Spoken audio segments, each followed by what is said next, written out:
Right. Teddy, you ready, mate?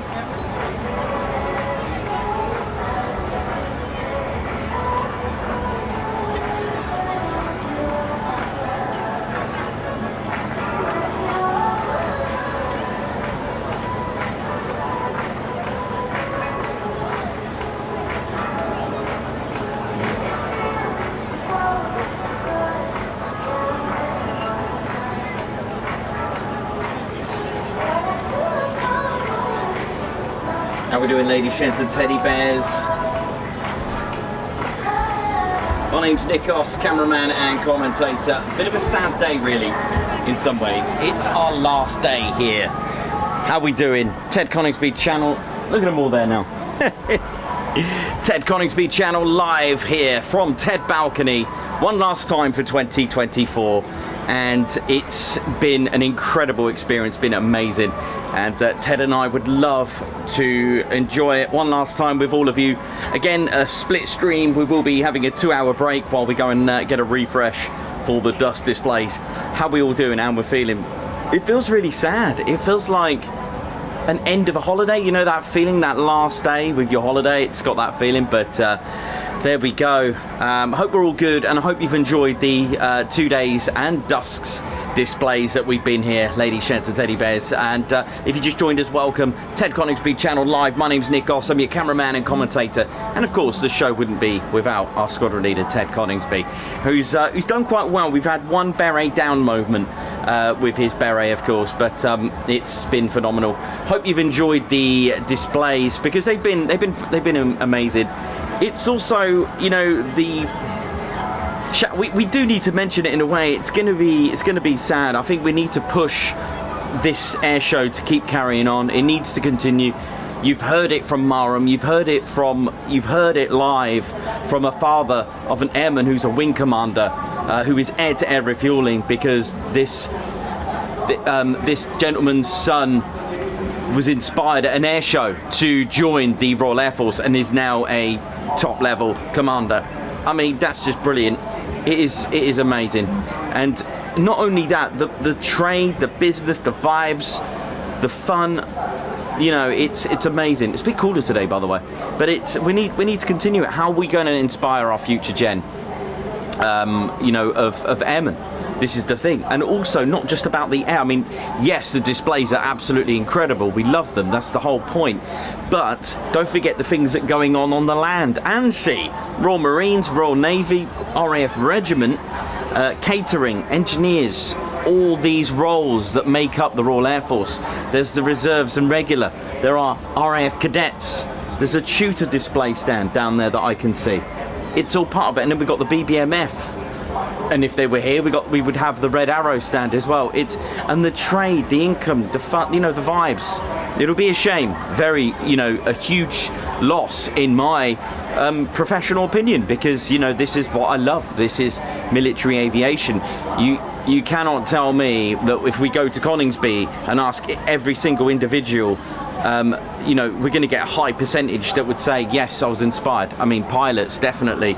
You know, we'll go around and ask the pilots and ask, you know, was it an air show? And they probably, the percentage will be quite high. I'm not saying every single, you know, it could be a you know, like a descendant thing, you know, past that, you know, past generation of pilots, which can happen, or even just in the military. You know, they might have a relation in the army, but then get inspired to fly and, you know, and do different roles, the army, and then go into the Royal Air Force. This so on. But anyway, let's bring up the vibe. Let's bring this out now, because we are a very huge positive channel. We are a huge positive mindset as well, that look after each other, because that's what we do. We are the Ted Coningsby channel, and we keep things happy and sweet, and that includes on the chats as well, ladies, sheds and teddy bears. Keep it for our younger viewers as well. It is a family channel. It's always been like that, and it'll be looked after by our Spanner flight crew who look after the chats for you. So we got the same sort of lineup today as yesterday without the Viggen and the Draken, but we do have Sally B. Sally B will be here, which is a B-17, and we hope to see that. I know what's buzzing, I know what you're saying. You all want to see Moggy. Again, it's not guaranteed, but let's hope we do. A little bit cooler, a little bit milder today. Actually, it's got a little chill to it, but nevertheless, it's got that little bit of sea haze. But we'll see how it goes. Hopefully it won't cause too much of an impact, but on the plus side, we haven't got that bright sunlight right in front of us, so we'll try and get that going. Don't forget, as we say, please hit that like button. Please start smashing the like button. It does help the channel grow. You've seen our views, and the channel's growing, and today could be the day that we hit 69k today. 69k subscribers. This could be it. It's very achievable. How we're going to do that? First of all, you can support the channel for free. It's completely free. Hit the like button. Why? Because YouTube will recognize that it's a happening stream. It's not like a Facebook or Instagram post. YouTube will recommend the stream, especially if we start hitting 100 likes.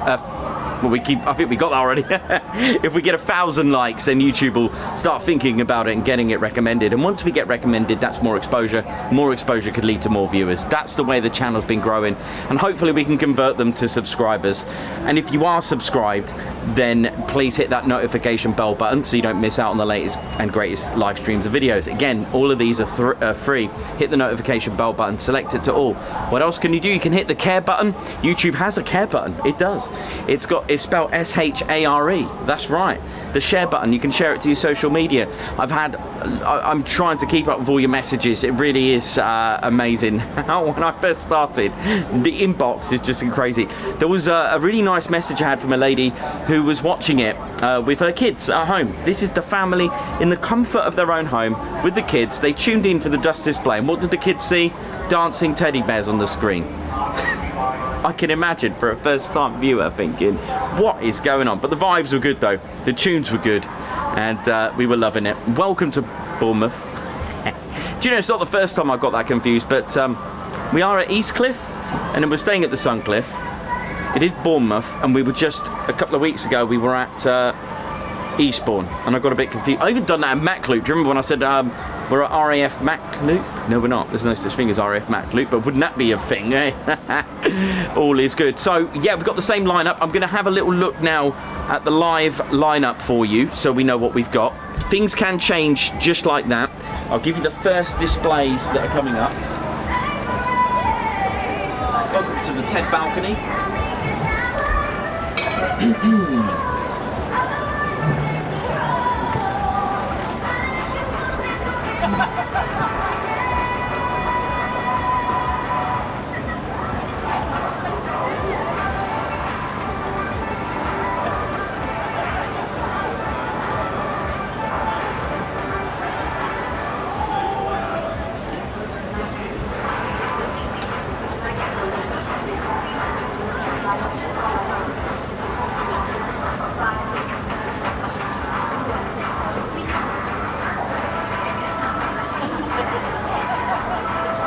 So on my last look this morning, unless there's been any changes at 13:30 or 1:30 p.m. in Old Money, we start things off with the Red Devils Army Parachute Display Team. Half an hour later, we then have PA-474, that's the Battle of Britain's Memorial Flight Lancaster, and then followed by the Hurricane Mark 1 and Spitfire Mark 5 duo, and followed by the RV4.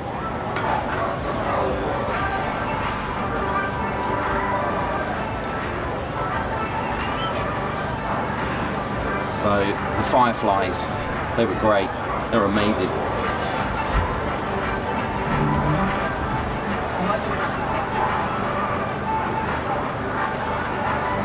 So not too long to go, gives us a wonderful opportunity to welcome you all and get buzzing and get ready for a cooler Bournemouth Air Festival 2024.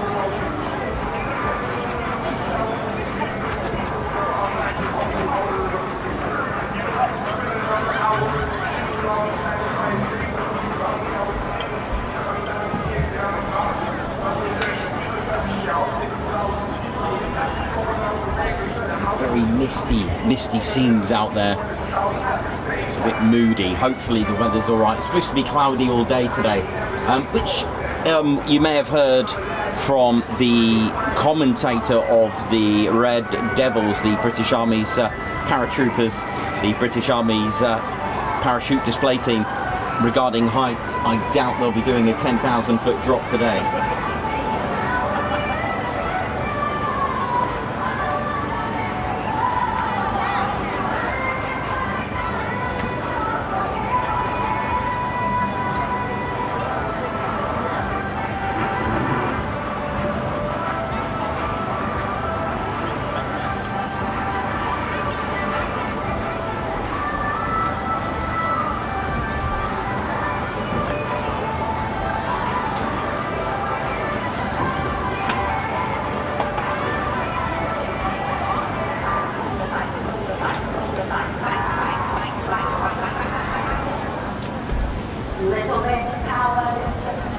Big shout out to Margot, who's down at the hospitality today, I believe, and she's kind of saved she saved the Ted Coningsby channel this week. That's why we're here and not at the Cumberland today, or even this week even.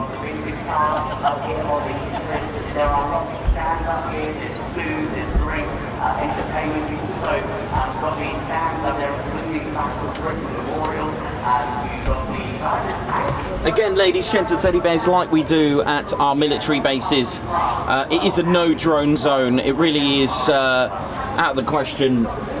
Now, I know you are the viewers, I get it, if you spot anything. I mean, we're an extra set of eyes, but I'm surprised drones can fly, but that includes balloons, that includes kites. Like we do at military bases, it is a no drone zone. You will be arrested because it has to be reported to the authorities, who will then deal with it. There's extreme fines, because I say extreme, well, the thing is, it can take a life. You will endanger lives, shall we say, plural, because if there's an incident, then the aircraft can go wherever it needs to go if the pilot ejects, for example. We don't want any of that, especially with kites, balloons and drones. So, again, like we say at military bases, no drones. Can't see there being any crash gates, but please make way for the emergency services. Keep accesses route, park legally and sensibly. There's lots of parking restrictions. Hot radio.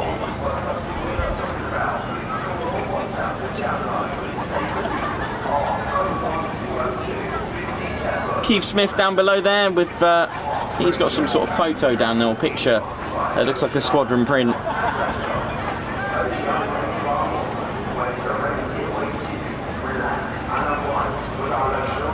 Hi Mum, Pamela Johnson, how you doing? Hope you're good. Hope you're well. And Tony, oi oi, hope you're good. Big shout out to Mick and Muriel Hudson. Mick and Muriel Hudson, big up North Walsham. Parents, oi oi. Hi Mum, how you doing? Hope you're good. Lorraine, watching from Orkney. We've got Davey, watching from... what was that planet I learned about today? Hang on. Davey watching from Kepler 22b. A new planet I learned about today. Ellie J Approach watching from Germany. Chris Bloxham watching from the Regiment HQ. Liam Ward, how you doing?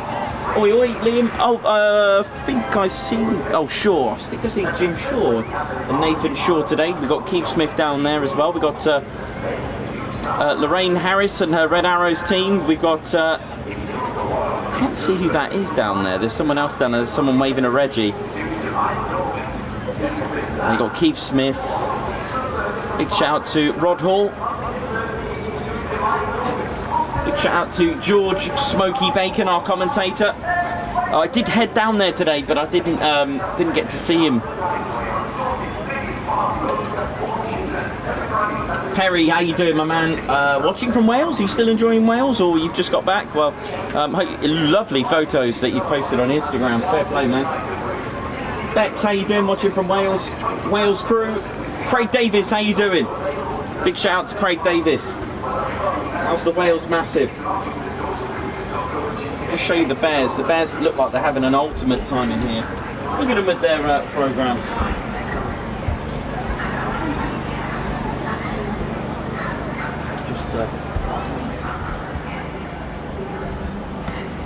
Look at them there.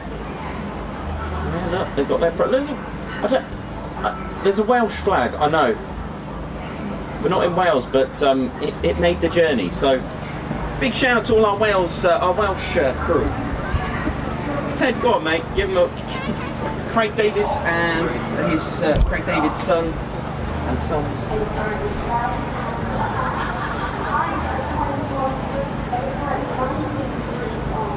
Oh,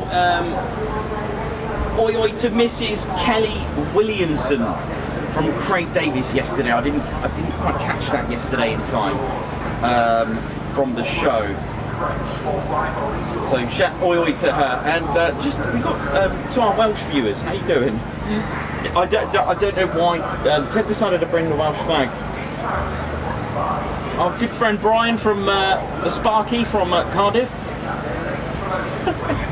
It just happened to be in there with all the flags. Brilliant.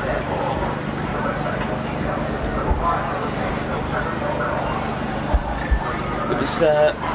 It arrived for our next RAF Valley and Mac Loop trip when we next go. Because I didn't have one, so I now have one ready.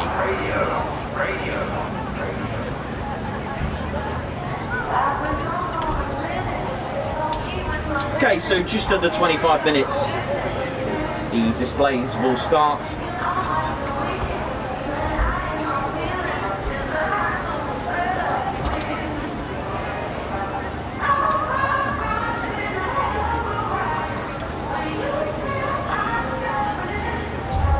And also Bob Jews as well, who was born in Wales as well, South Wales I think it is. Who's the Tutor display pilot this year. Big shout out to Bob Jews. You like I should. Oh yeah. Oh, Wingy's already just feeling the vibe. We are a family orientated channel, so please look after the chats, and it will look after you. Our Spanner Flight crew will look after you as well, and make it safe for everyone.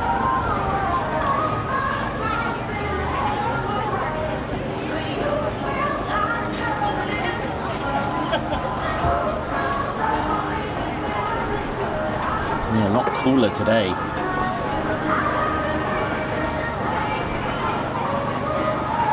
Going to try and do the meet-up tomorrow, 11 o'clock. If anyone's still about, at the bus stop just opposite the Suncliffe, or the Cumberland, if you like. Actually, it's bang in the middle between the two.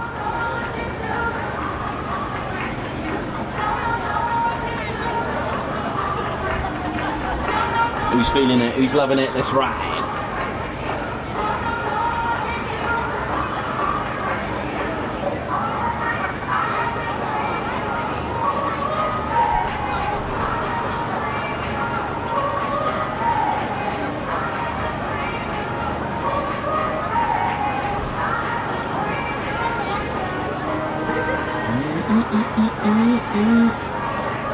It's a bit of a banger, this one, isn't it? Yeah, big it up. You know, I was speaking with our commentator, our official commentator, well, not mine, but the official commentator for the Bournemouth, and told me Smokey wanted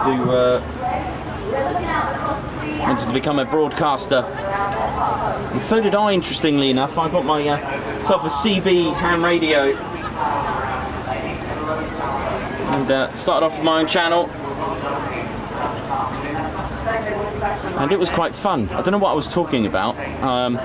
Seemed to be talking about football, if I remember correctly. Oh no, 1-9 Roger.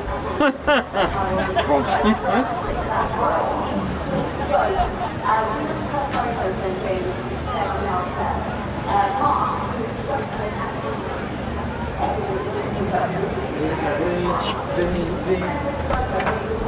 to praise you like I should.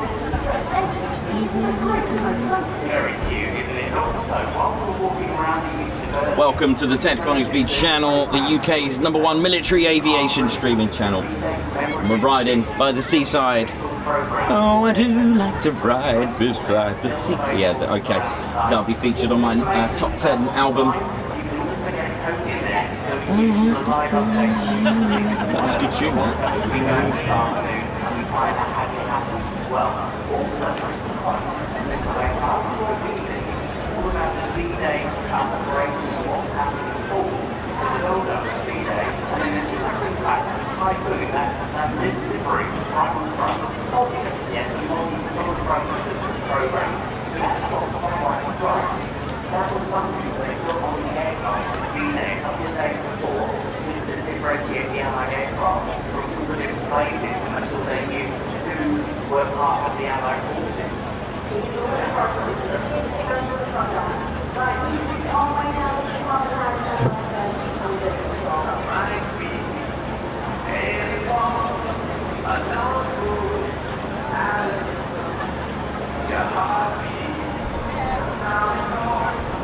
Oh yeah. Ian, right, how you doing? 3 Amigos, how's it all going? Oh yeah, 2, right, 1-9. We used to go in on 1-9 just to check our, I remember we used to check our radio, just to get a radio check on channel 1-9 in the area. That was hilarious, those were the days, man. Good old ham radio. Got myself a CB guy in there, man. Maybe I wanted to become a trucker.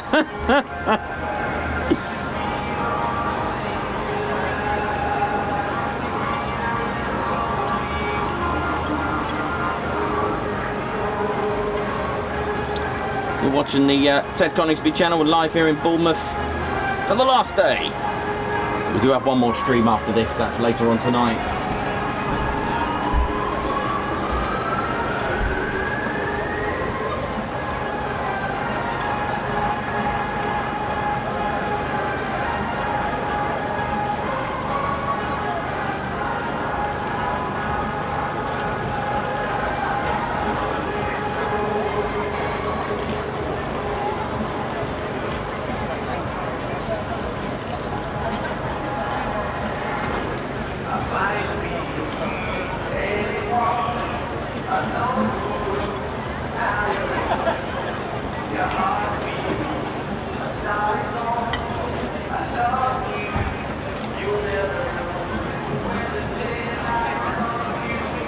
Yeah, I thought so.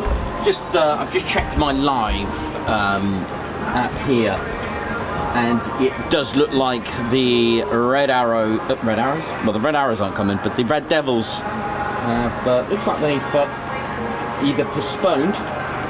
It's not on there for 1:30 now.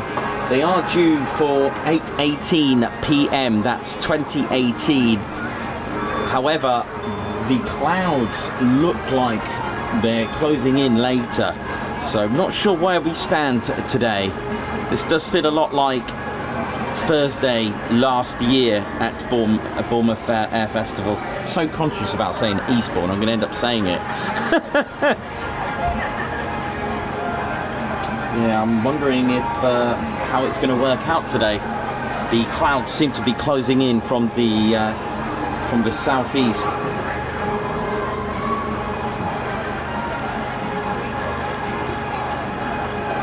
Never mind, we've had 2 good days, but overcast is always the best for photography. I've always found that with weddings. A sharp day can actually be worse.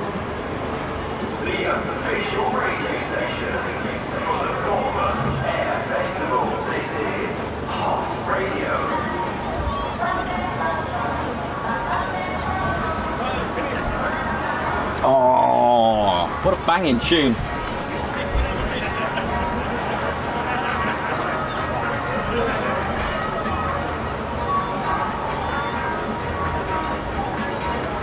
is like Ted FM, isn't it? Yes. Ba ba ba, my name's Wingy, yes, ba ba ba. Yes, I remember my times in Ibiza, yes. That's right, my German girlfriend, yes. Sorry, Joanna. You're tuned in to Ted FM. Ted FM could be the latest.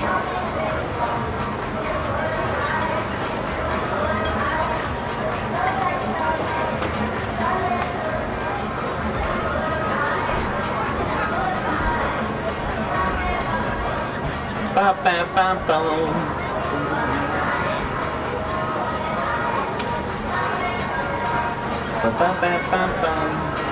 Quick climbs. Oh yeah, we'll be back Lake and Eve next Friday. Don't forget, ladies, gents and teddy bears, I'm still getting comments from viewers about Friday, why are people sadly going to Lake and Eve on Friday and wondering why nothing's going on. It's the same fate on Monday, please. I know a lot of you bring your kids there and travel a long way to be met with the news that they are not flying. So Monday, Lake and Eve, it's Labour Day, hence why they weren't flying it on Friday. It's like a reserved. Margot!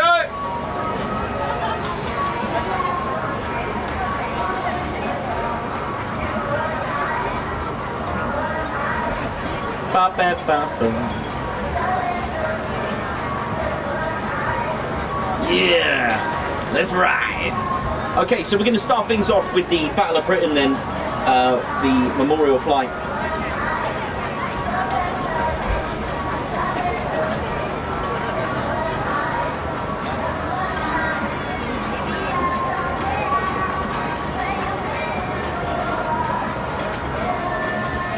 Hopefully it's okay for them to come in this.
How you doing, ladies, gents, teddy bears? Hope we're all good, and hope you're all well. So yeah, we might as well just talk a little bit about how we doing about our first aircraft, ladies, gents, and teddy bears, which happens to be the I'll try not to get which happens to be a very special aircraft, of course, and that's the PA-474 Avro Lancaster. We'll just talk a little bit about it, but by the way, interestingly enough, just to I might as well elaborate into the bomber command feel for it all. But when we think of bomber aircraft of World War II, many of us think of one bomber in particular. We probably have all heard of it, and but there were other bombers that should never be forgotten as well, such as the Wellington bomber, the Sterling. We'll talk about the B-17 as well, which is coming. The Hampden, the Blenheim, B-24 Liberator, the B-25, the Beaufort, and we also have the Avro Lancaster. Of course, there's the Avro Lincoln, the Avro Manchester. There's so many to list, but the Avro Lancaster is the most famous. And it is the most successful heavy, the Royal Air Force's most successful heavy bomber of World War II. Today there are only 2 airworthy Lancasters left in the world. Of the 7,377 that were built, this one that we're going to see today is from RAF Coningsby, from the Battle of Britain Memorial Flight, BBMF, registration PA474, based at RAF Coningsby. The other one is in Canada. The Lancaster's first flight took off on the 9th of January 1941 and entered operational service with the delivery in September 1941. The final delivery was made on the 2nd of February 1946. Now, PA474 was one of those. It's a B1. It's a Mark B1, and it entered service preparing it for conflicts out in the Far East, and therefore with the Tiger Force in, to operate around Japan. But the thing is, the B1, the Mark B1s or the Lancaster had to be upgraded, had to have upgraded radiators because of the climate, a bit different to here. But that's why the PA474 and Just Jane as well, incidentally, which is a Lancaster we're hoping to get flying again in about 7 years' time, maybe more.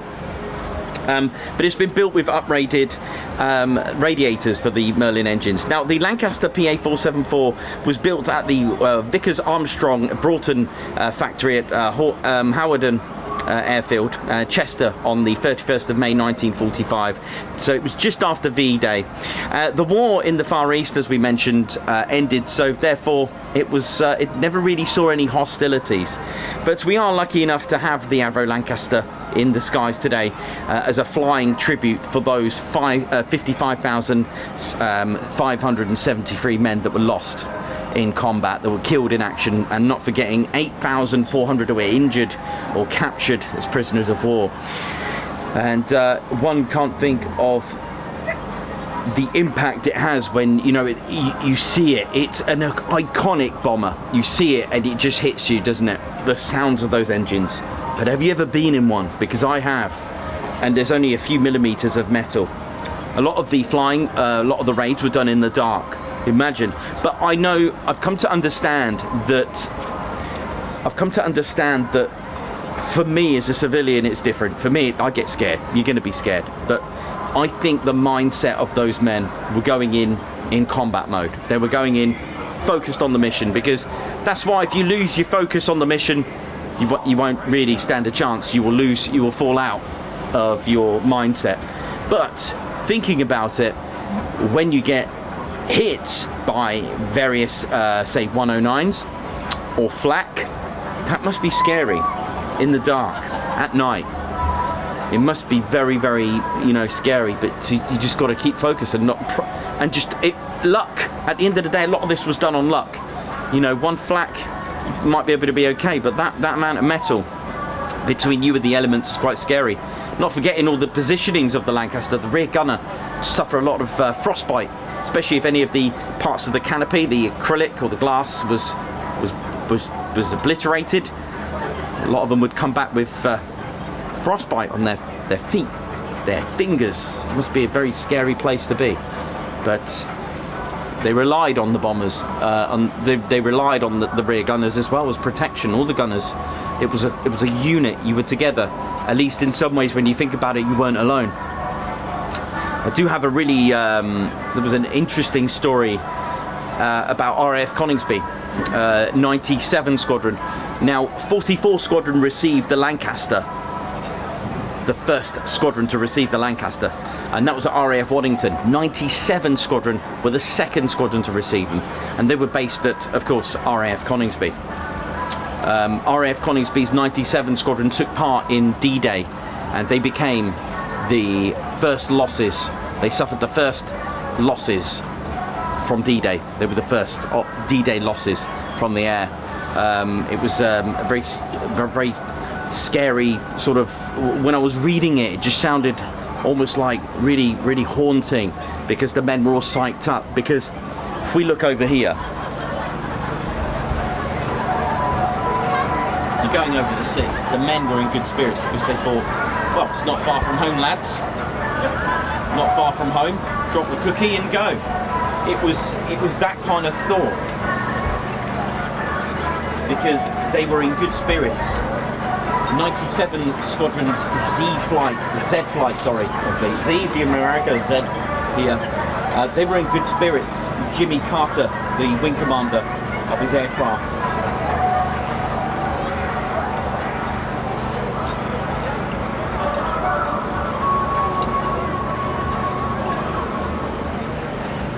just going into sort of deep fall, but they were met with German versions of QRA. They were met with 109s. The men were in such good spirits because they thought, lads, it's not far from home. Literally, they could see France. They could see it. It's not far. They were so hyped. They were so confident because they thought they're not far from, you know, they're not going to go in deep into enemy territory or into occupied territory. They felt secure. But what they didn't know, hidden very discreetly in the forests, were very clever. How do I say? They weren't hangars, but they kept the 109s hidden in the woods. All right, and obviously they would disperse them out and scramble. And the squadron lost 3 Lancasters. Lest we forget those men. And Jimmy Carter's words before the flight, who's, you know, quite hyped up, because at the end of the day, a commander is got to give that morale. But his last words, or shall we say his first words for the morale, were, "Good job, we're not in OTU. Thank God I'm not in OTU," he said. That's Jimmy Carter, Wing Commander Jimmy Carter. What he meant was, it's probably more dangerous to be in an operational training unit than to be into combat over D-Day. Sadly, those words and that flight cost him his life and his crew's life as well, and 3 more.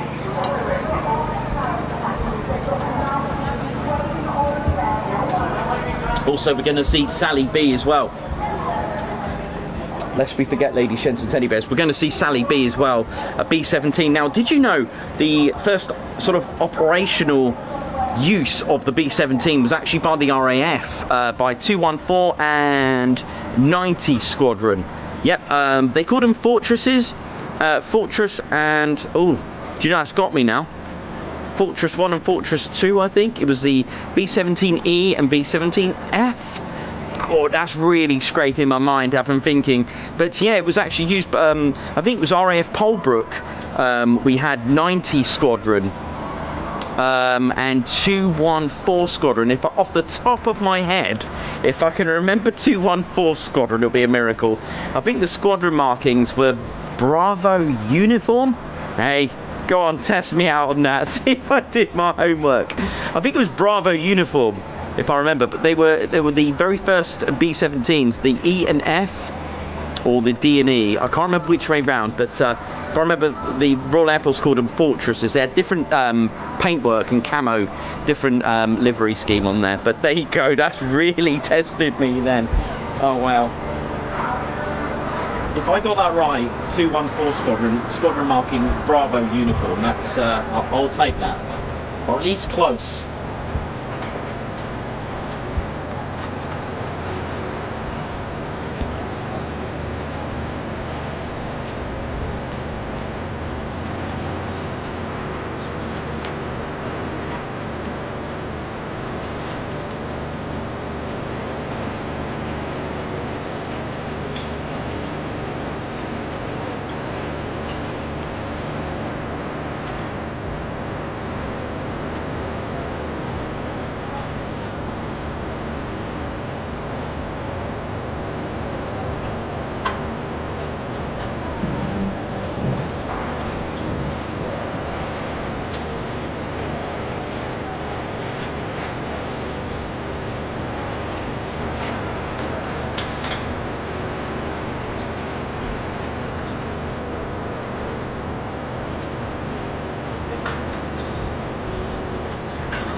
I was waiting for someone to confirm.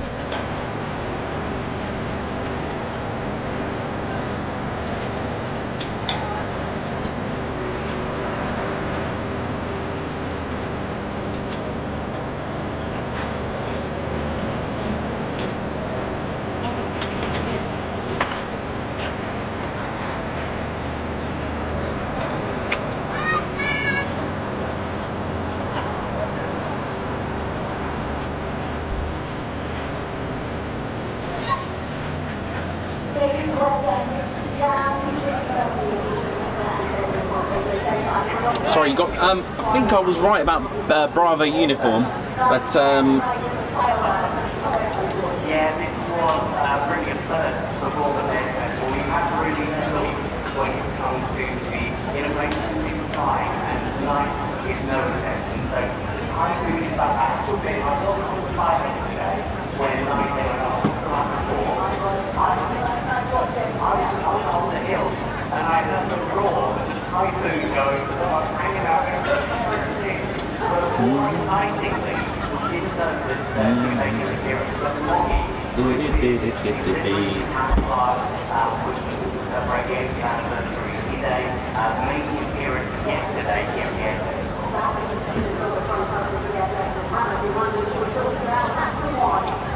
Yes, you're absolutely right. It is a B-17G. I'm just trying to find the RAF's flying fortress.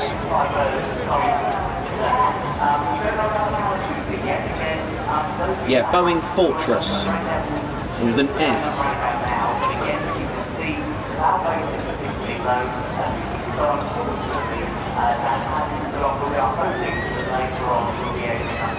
And I think 90 Squadron. I don't know. I can't remember 90 Squadron's markings.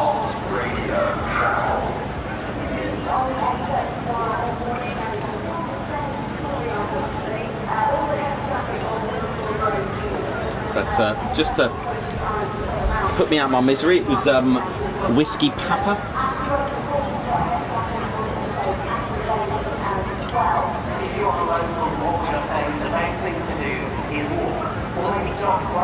Yeah, Boeing Fortress, that's it. Yeah, they were called Fortresses. And there was Fortress 1 and Fortress 2. If I remember correctly, it was an F and a G model, I think it was. The F being Fortress 1 and G Fortress 2. Oi, oi!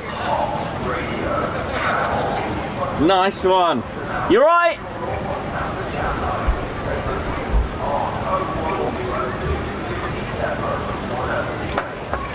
Lots of oi-ois today.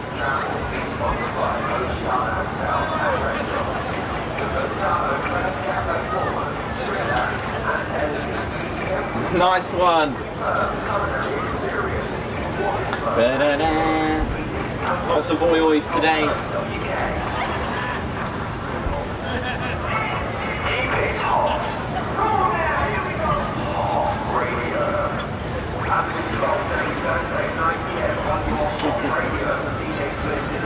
Wait, let me get Ted. She was, bless her. She was trying to get a photo. All right, no worries. You're welcome.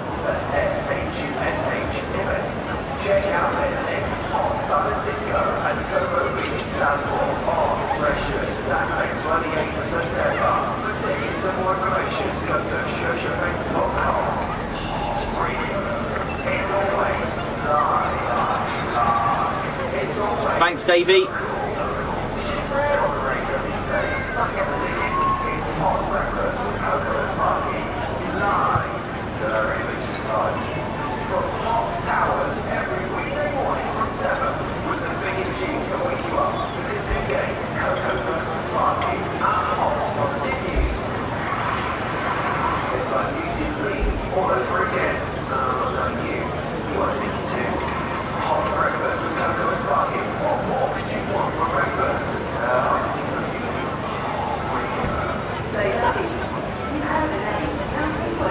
How we doing, ladies, gents, teddy bears? Hope we're all good and feeling well.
Don't forget to hit the like button, ladies, gents, and teddy bears. Let's ride. Hope we're all good. And of course, do subscribe. We're on our way. We're very close to 60k, 69k.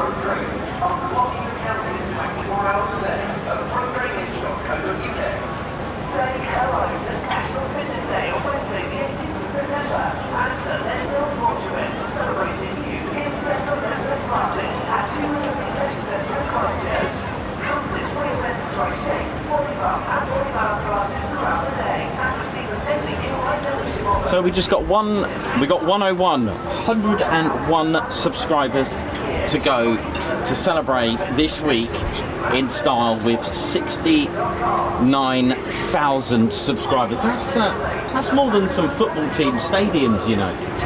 I'm pretty impressed with that. Ted, good old Ted, and all the support from all of you. Couldn't be done without all your support.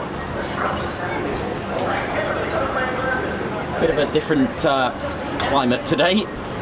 Very mild, cool. I'd say a cool temperature, a cool swimming pool blue kind of temperature, but with a bit of grey. Still, people enjoying themselves in the sea, having a good time. Of course, if you are here with little ones, please be careful out there, especially out in the sea. Don't go out too far now.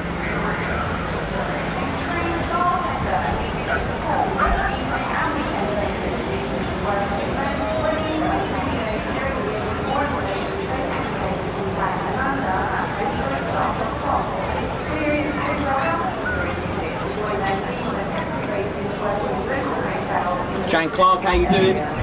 Andrew Heatley, oi oi, G Van Pulliam, Andrew C, Ellie J, Andy Dable, Whitey, Three Amigos, Lorraine, Andrew Hickenbottom, how you doing?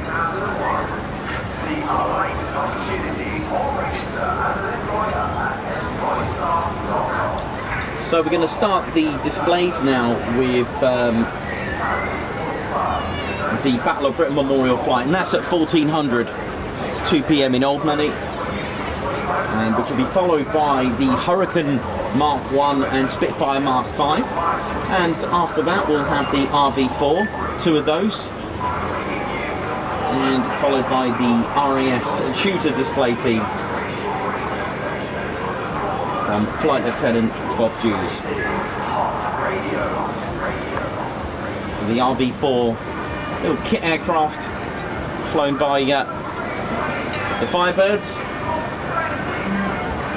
Called them Fireflies earlier.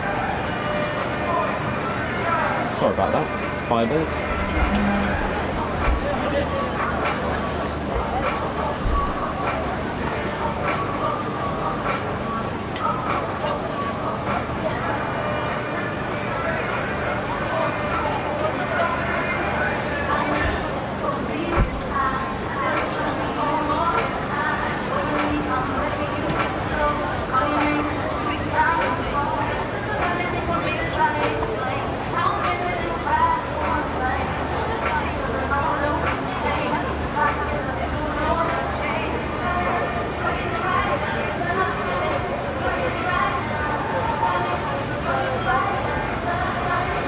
Margot's gone in.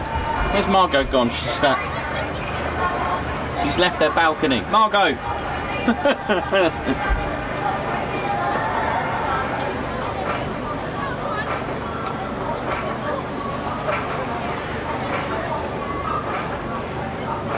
Probably gone to get her coat. Hope we're all good and in good spirits, ladies, gents, teddy bears. Hope we're all well. Ted Coningsby channeled live here at Bournemouth for the last day of the air show. It's starting to rain a little bit here. I've got a little bit of cover actually. It's quite nice.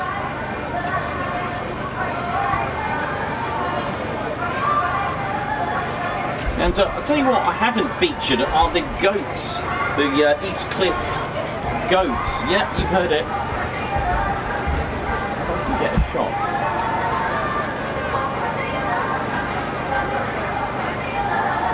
There's quite a few of them dotted about. I haven't featured them yet. There they are. I'm trying not to get that gentleman up. I'm sure he doesn't want to be famous on the Ted Coningsby channel. If I get a better shot on the...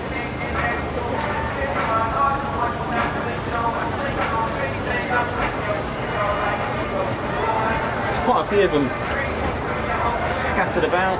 They live on the cliff edge.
How we doing, ladies, gents, and teddy bears? Well, welcome for tuning in and welcome to the show. The displays should start in just under 20 minutes and we start things off with the Battle of Britain Memorial Flights, Avro Lancaster, who are based at RAF Coningsby.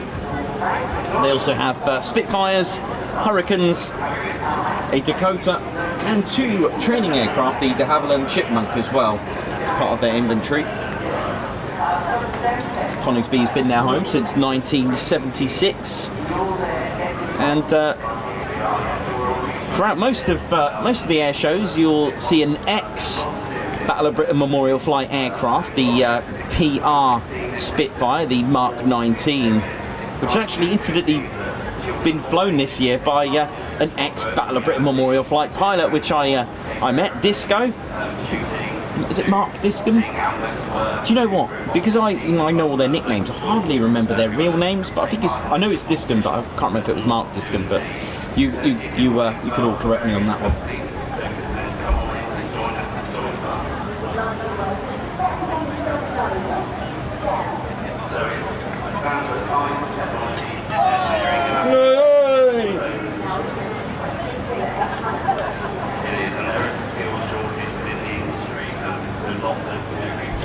Thanks everyone that's tuned in. Don't forget to smash that like button. You've been cleared to touch and go on the like and low approach the subscribe button in case you haven't.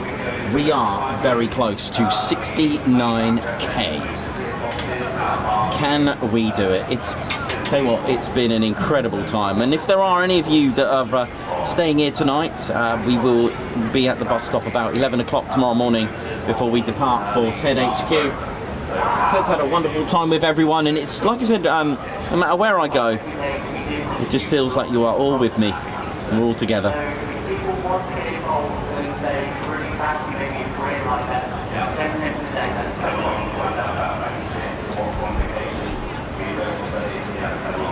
The needles and the polar bear becoming to. I mean, for those that have been tuned in for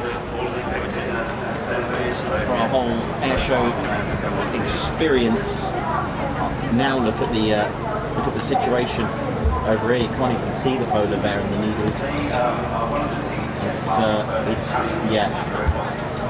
It's just gone, hasn't it? Oh, never mind. The boats look like something out of a movie. But they got some good salmon on there.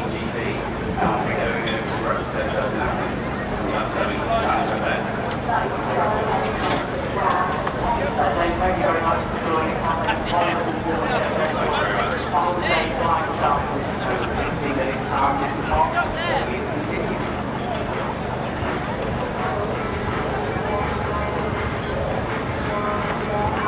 Oi, oi!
How we doing? Hope we're all good. Not long now for our arrival of the legendary, iconic, most successful Royal Air Force heavy bomber, the Avro Lancaster serial PA-474. Shame about the Red Devils, who have sadly, well, I don't blame them really, about cancelling the, it's really bad visibility. Look at the rest of the beach actually, we haven't looked at the overreaction very well. I'm giving it a bit of love. Let's have a look. Look at this. Beautiful, isn't it?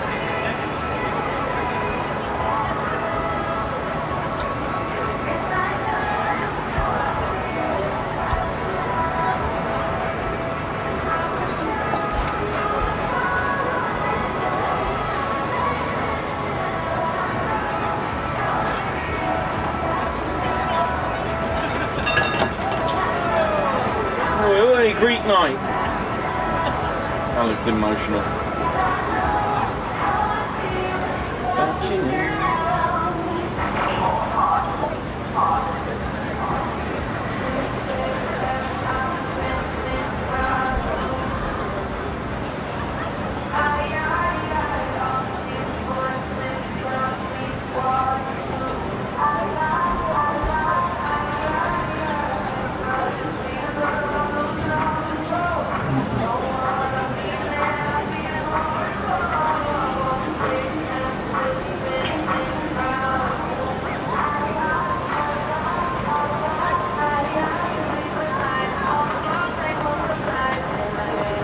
Okay, so PA-474 now airborne.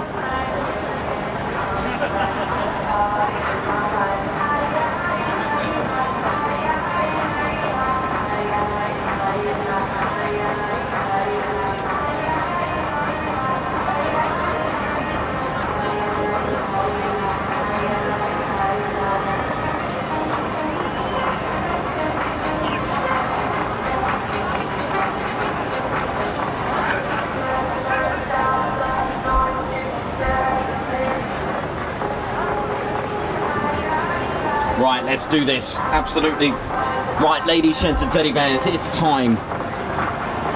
Get ready, let's smash this. Over 800 of you watching. We can do better than that. You see, the more likes, the more viewers we're going to get. Let's do this. Come on.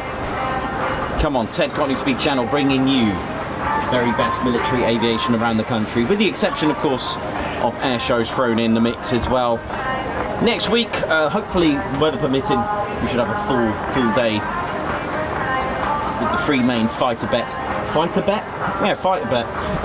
jet stations: Marham, Coningsby, and Lakenheath.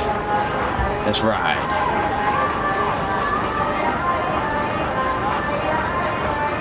I always play banging tunes here, man. I like hot radio, they're pretty good. Right, so with experience, it should come from the left.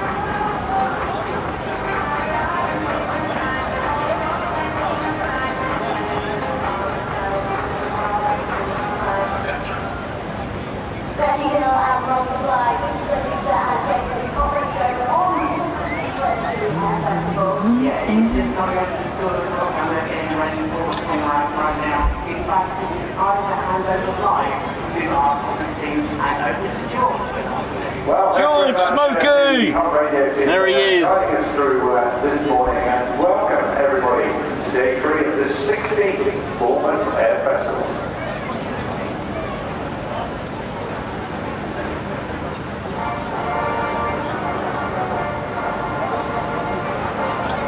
Welcome, ladies and gents, teddy bears, to the official start. Here we go.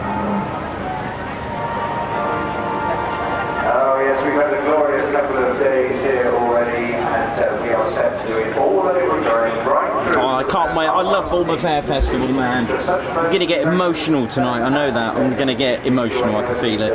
Bournemouth has to offer 500 speeches, great people, wonderful entertainment. And alongside them, so I have a bit of extra favour, my very good David, we've had Andy Farmer. Good afternoon to you. Good afternoon, George. What a fantastic day of action style you've got lined up. What's it? It's going to be another good day, isn't it? And it's a full day. Yeah. We discovered last night as well, with grateful thanks to my colleagues in the Hong Kong bar, and a few others around the bazaars as well. We've had the most delightful day.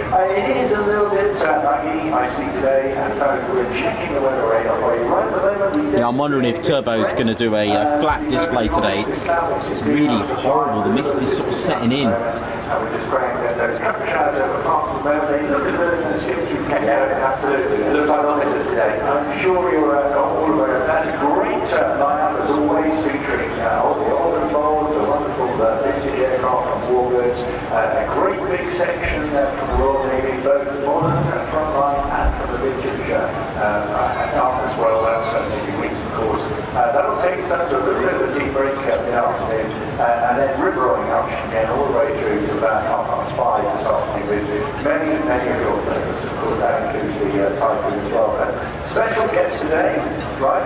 Yes, absolutely special guest today. Sally, really, I know, amazing, isn't it? What an absolute star that is. 49 years.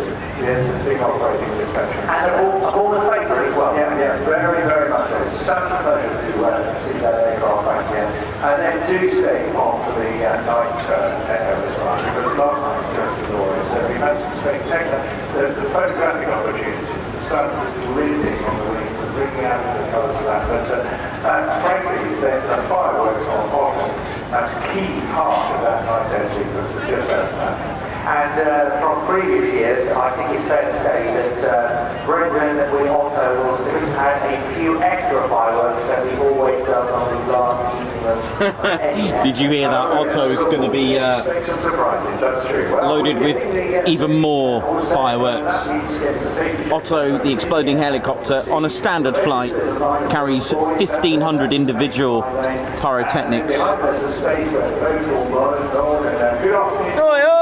As well, great season and do make sure you have chances to tune in as well. Nice. Oi, Everything is going on throughout the course of the afternoon, but there is also a line of yellow boys. Well, there's a load of Ted t-shirts everywhere, baseball hats. It's pretty good. Do not go beyond yellow boys. We will have patrols out there. Do go across that, and we will have to stop the airspace. but they will also stop there display. Absolutely. Incursions onto the top, please, none of those. That will result in having to cause the... So PA474 Avro Lancaster will begin the display. Will begin the displays for the Air Festival. Be running in at 1400. But you'll be prosecuted, and last year there were several prosecutions against various people that decided to fly and grow. So anything that goes in the Another iconic aircraft later on this afternoon is Sally B, a B-17 Flying Fortress. Looking forward to this.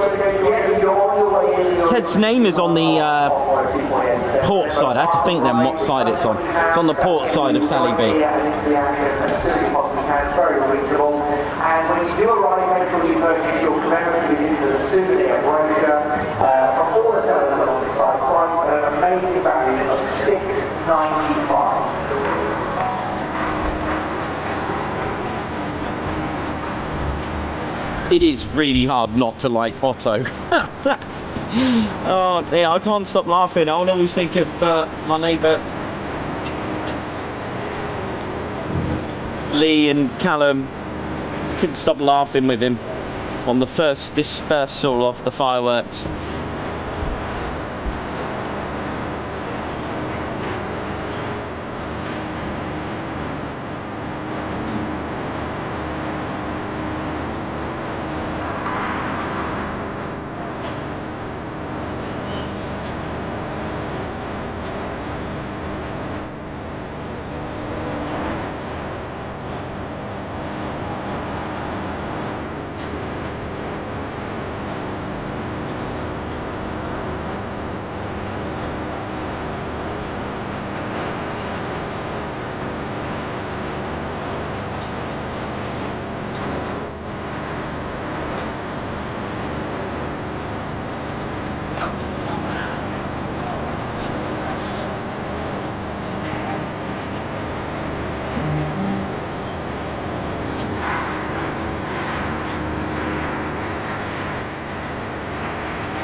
Right, just keep an eye on the skies.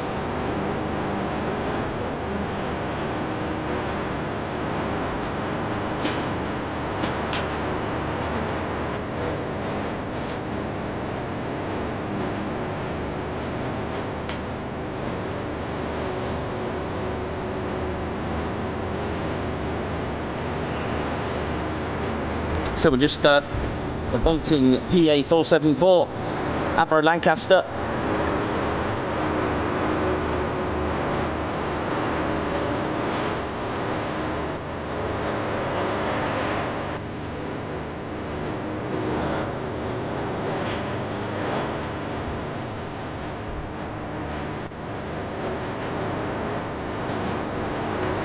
Just turning south now.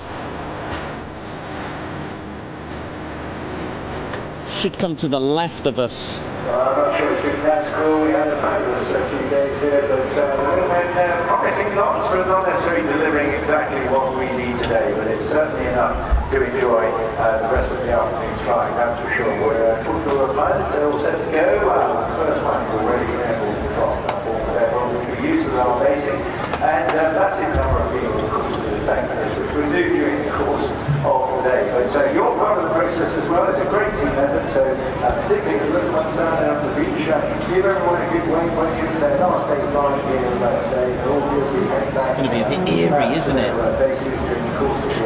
In this sort of mist, sort of sea mist. Do point out where the aircraft are. We love it. All the good ones together. Shout, basically, we're a little bit restricted on where we are in terms of. Alan Gates, oi oi. Daniel Walker, Alex Blackcat, Andrew Baker, Davey, oi oi. And we want you to enjoy the whole thing, as they say. We've got such a wonderful cross section. In fact, we've got a plethora of really. Okay, here we go. Get ready for this. Hope you enjoy it. Welcome to the Ted Coningsby channel. We're live here at Bournemouth Air Festival. BBMF, that's a tricky year this year for a number of reasons, but we will remember the Starlings back in May, and it was a very tragic loss of a Spitfire Mk.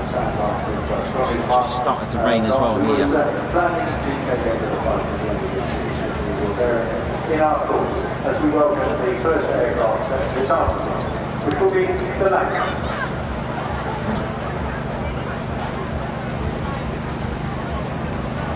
You hear it? Oh, I can hear it already. Guessing it's going to come through here again. Over the top, bring the next behind you, running in now. The Lancaster, the battle bring them on.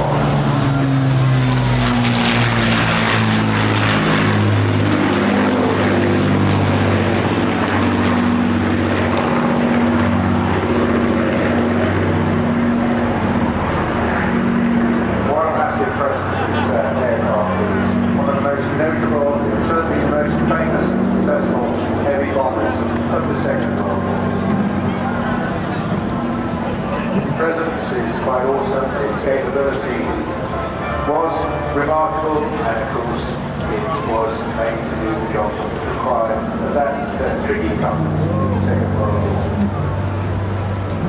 When the early years broke out in the conflict, actually we had more millenniums than fighter aircraft at the outbreak, but we landed incredibly well as both fighter and a bomber. Eventually we just couldn't deliver the capability of this extraordinary machine. Designed to break out of Wildcat, we're working on an aircraft called Lancaster initially, but there were refits and gradually easily and effective. Broke our first flight, chapter 3.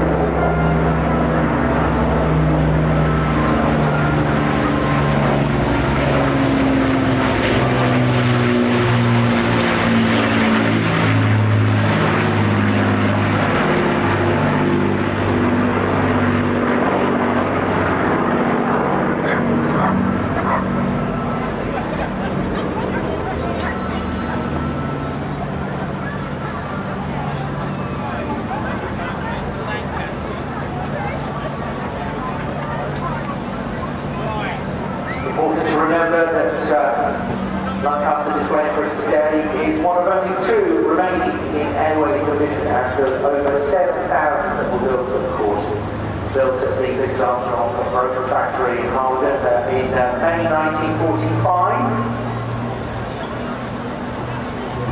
The aircraft displaying for you today delivered just a few weeks after the end of the war in Europe.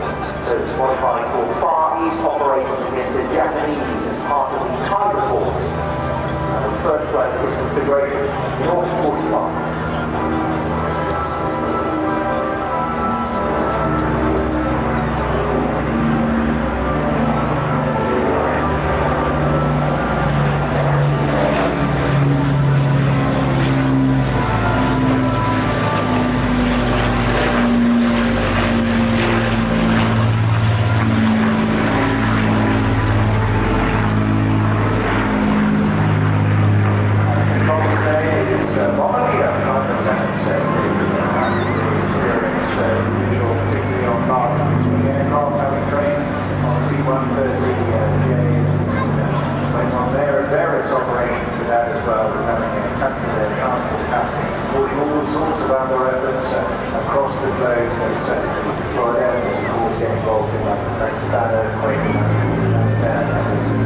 Because we have one of the more first ever A400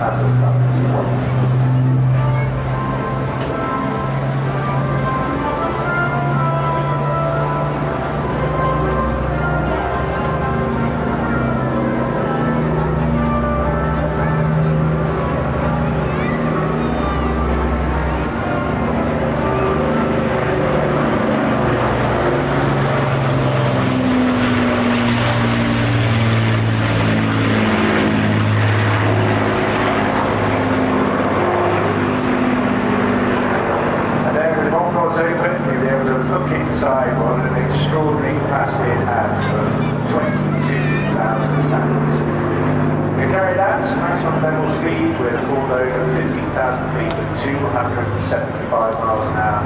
Configuring TV cruise about 20,000 feet at 200 miles.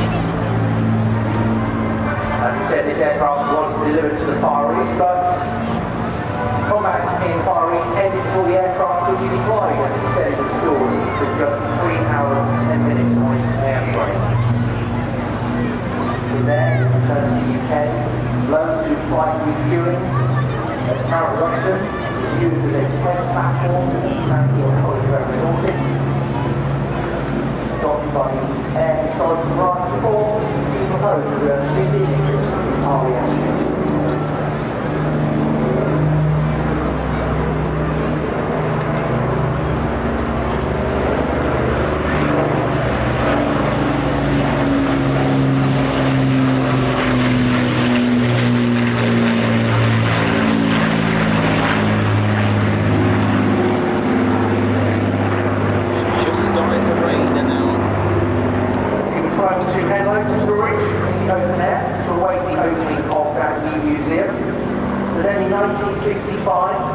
Permission was given that she could be transferred into the care of the 44th Squadron.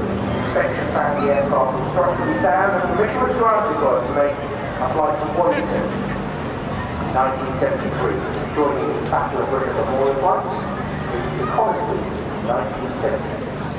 We had the carriage down there, just evocative of many sources, the aircraft crews making it back with injuries, and also down into the aircraft making it back. Looking at the coast of Britain, thinking thank goodness we made it again, but we will of course, alongside their motto, lest we forget, never at the same time. Those 125,000 air crew who served in Bomber Command during World War. Over 73,000 of them became casualties of one sort or another, killed, wounded, shot down, or made prisoners of war. We salute them. Well said, George. Nice one.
They were the first set of Lancaster tailplanes to be produced for almost 18 years. Awesome.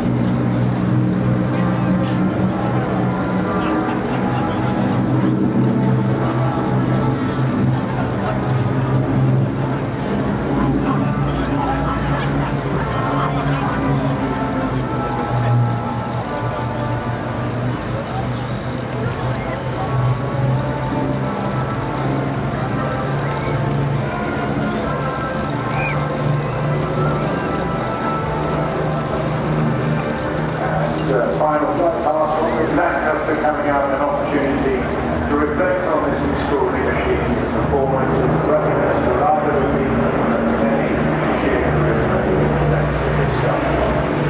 We will be proud to be associated with their technology.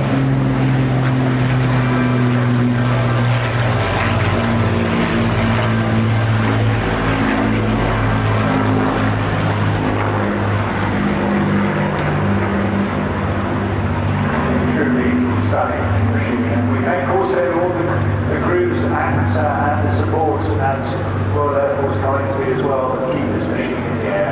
It is a massive team effort there, and well over 14 engineers filming. Many of them here today as well. If you come up to the east, don't go along to their marquee, you'll be able to chat to the team about all the aircraft operating. Very sad that the fighters remain grounded, but nonetheless, what a pleasure it is to have seen the Lancaster. We continue very shortly in the Warbird theme with a unique formation of a Hurricane Spitfire all the way down from Sidewell.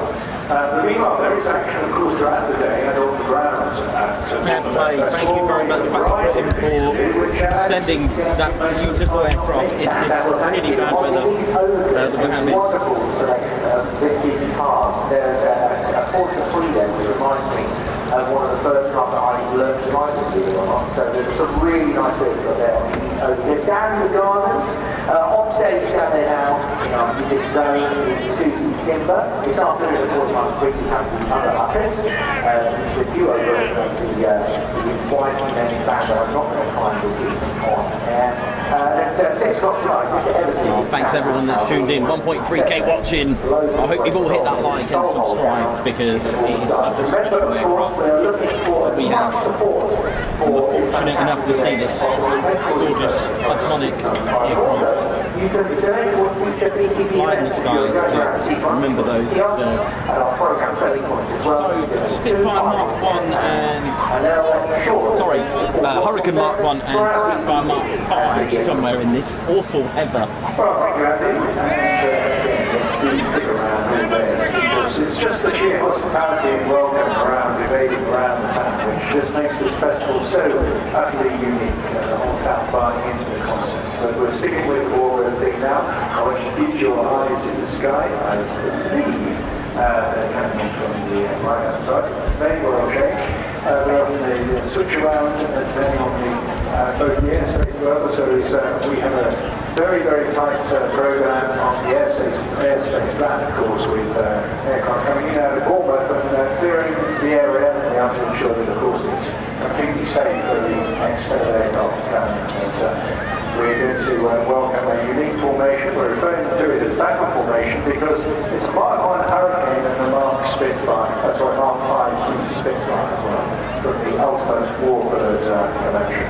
And it's just a wonderful... Looking forward to seeing this. And blessed in many, many ways. Of course, normally we would associate Lancaster with a Spitfire Hurricane from the Battle in the Memorial flight. But this pair, not only flying formation, they're split into a different sequence later, but we'll get about 4 or 5 minutes of pairs formation flying. And of course, that will be aerobatic, which the They're playing what in this? So this will be an interesting flying past and display from the boat. I'm looking forward to seeing these very, very precious and worthy. I'm looking left, I'm looking right. The visibility is absolutely dire. It's ghastly. I think I can hear him. Where they coming from?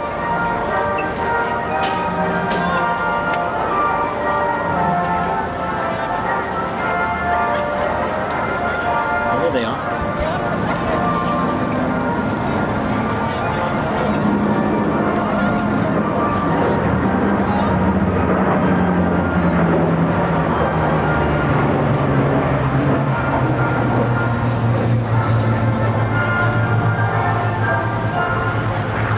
And what a lovely sight this is in the hands of Mark and Gabriel Barton, two outstandingly experienced pilots in very, very safe hands for these unique aircraft.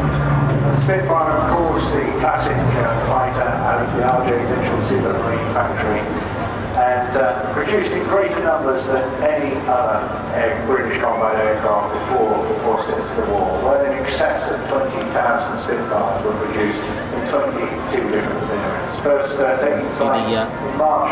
Different wings. Hurricane below, Spitfire on the top, or left, Hurricane right, Spitfire. You're applauded for the efforts it took on during the early stages of the Battle of Britain. Notice the distance between the propeller and the cockpit. Between the two, watch this. Built the war and at the forefront of Britain's defence in 1940, playing a major part in achieving the victory of 1941.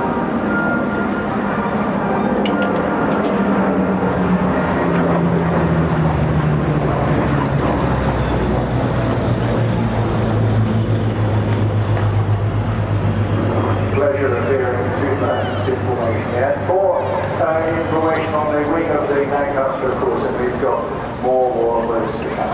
It's just been a splendid festival this, to see such unique and precious aircraft. The Hurricane, of course, out of the Walker factory under the guidance of Sydney Cam. And what an extraordinary and illustrious design he was. Coming up with the work for this, he also went on to design the Typhoon, the Tempest, Hunter, and right through to the Walker Harrier as well, designing the prototype Hurricane at its first flight in November 1935.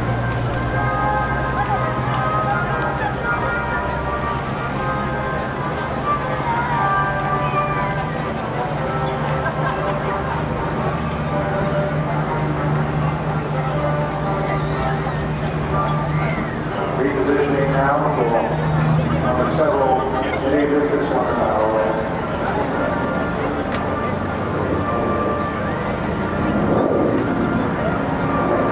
That's carving in the sky, a big shape around the outside of a very large green Gabriel reading there in the Hurricane. And what a wonderful silhouette. Aircraft, massively successful designs, they were.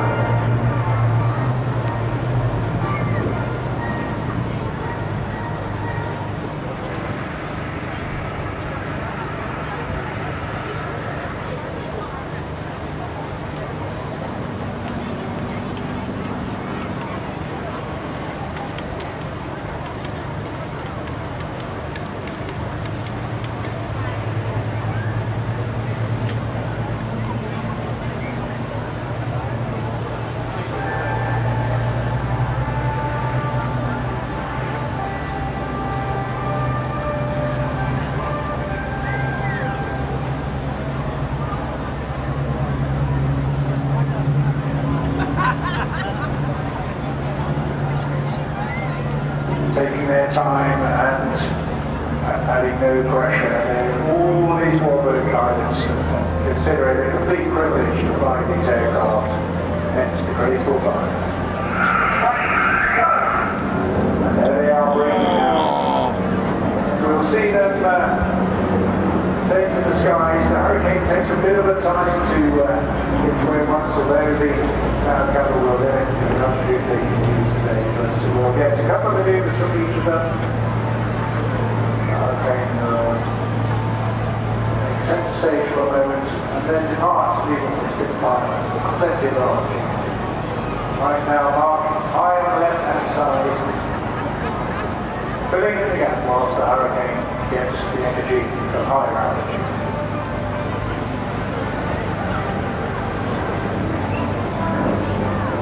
Mark initially trained as an air traffic controller over in Scotland, so many of his opportunity as flying instructor at a local flying club. So started early, went on to fly turboprops for local air, before then, like so many, getting into commercial flight. Now, he and Gabriel, two of the leading Warbird pilots in the country.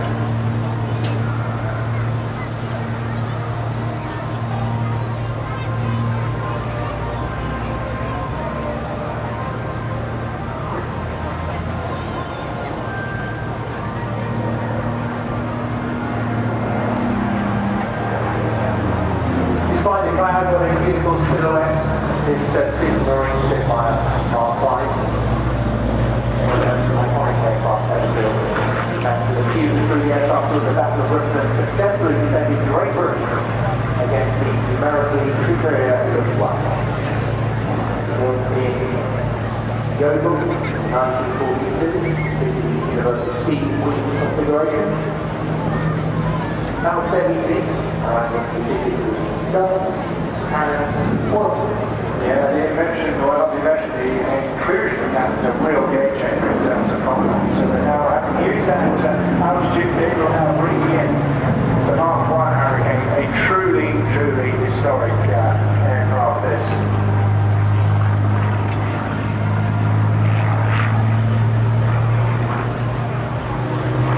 Built in 1939, this Hurricane was built by Gloucester Aircraft during that year. First flew around mid-October 1939. Was operational with 245 Fighter Squadron based at Dren on the east coast of Scotland. Engaged shipping protection patrols. But it's made history, it's really linked to Dunkirk. Equally famous evacuation that took place there, piloted by Pilot Officer Kenneth Grasham, heading to give top cover to the armada of small ships collecting thousands of Allied troops trapped on the shore. Engaged, sadly was hit by enemy fire from a Messerschmitt 109. The injured pilots managed to bring the damaged aircraft down to crash land on a beach in Dunkirk, where it remained until recovered by French enthusiasts in 1988. Well, I think this is the one that's got Prince William's autograph inside it. This is the one from Dunkirk, isn't it? N32000, is it? Oh, sorry, He took a different pathway through the... Ignore that. This is, I reckon. I'm still thinking of the Spitfire. Sorry about that. Rescue operations. Then switch back to Fying. It's when you get history overload. Staying with them for 12 years before having another go at road aviation, flying for the Hens, the well-known Hens, flying their ambulance helicopter. Well, that's true about N3200. But flew also with the well-known Aerosuperbatics team as well. Everything also in his spare time flying a bit special.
As we said, this Mark V Spitfire fitted with the universal seawing configuration, allowing that use of mix of hand and machine guns. And this actual aircraft in 1942 fitted that mix of machine guns and hands.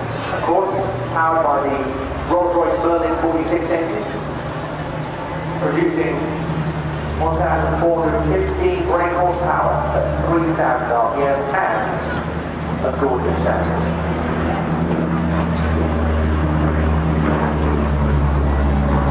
Yes, Mark's always had a bit of a passion for warbirds and aerobatics. He had Steve flying a bit of a steamer and my favourite aircraft too. And through the 20 years with the Aerosuperbatics, there was Scott on there and many other youngsters as well, flying Russian Yak 50 aircraft and great training aircraft as well, that preparation for world wars. So went across to North America to train on the P-51 Mustang. Now, as I say, one of the established most experienced pilots of it. Ultimate warbird flights that's focusing very much on the legendary Spitfire.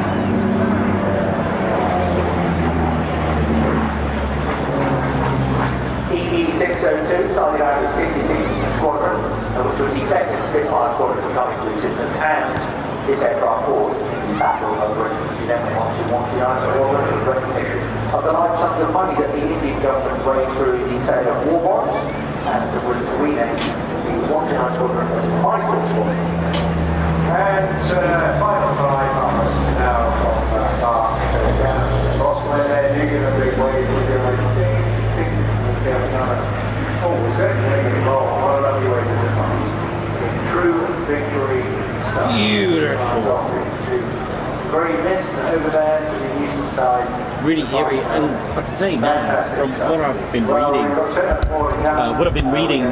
with World War II, a lot of the sorties and raids were carried out in this type of weather, and this caused a bit of an issue with having wet armament because it would freeze, and the Lancaster would have these special portholes inside the weapons bay, so that they could see if they had any ordnance, any bombs that froze and didn't deploy.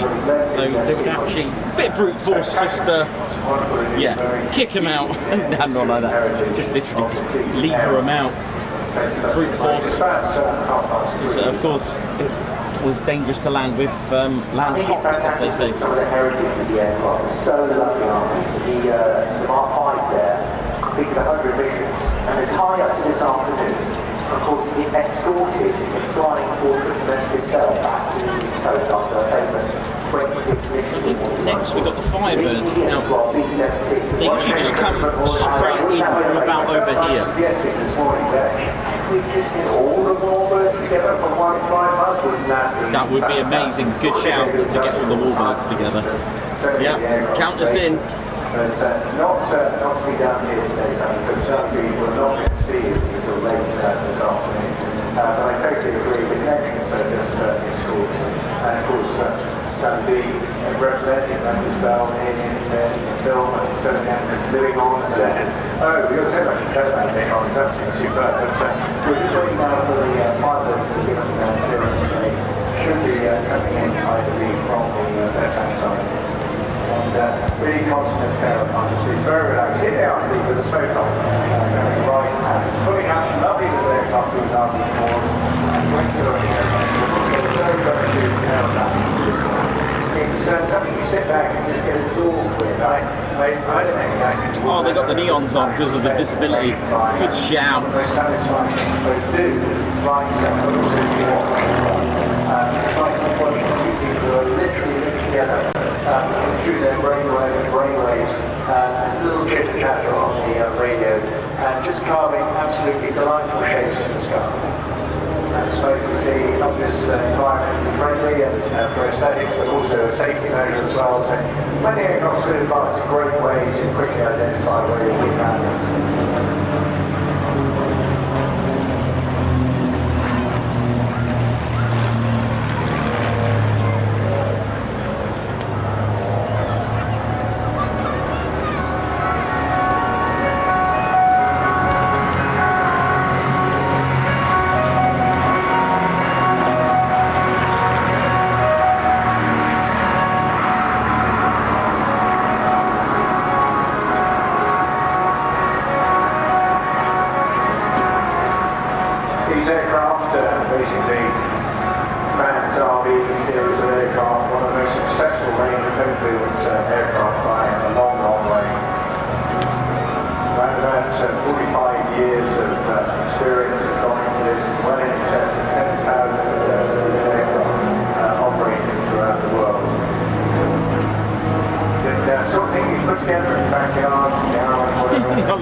Put it together in your backyard and deliver it to an airport. I love that. But then when you build it, how do you get it out of your garden? Now we need the Firebirds because same aircraft, different pilots. They pull the aircraft off the previous operators on Gabby and Andy Durston. We perfected this form of airs display flying. But these two now operating at night time as well with neon lights and fireworks that you'll see at around about 7:30 this evening.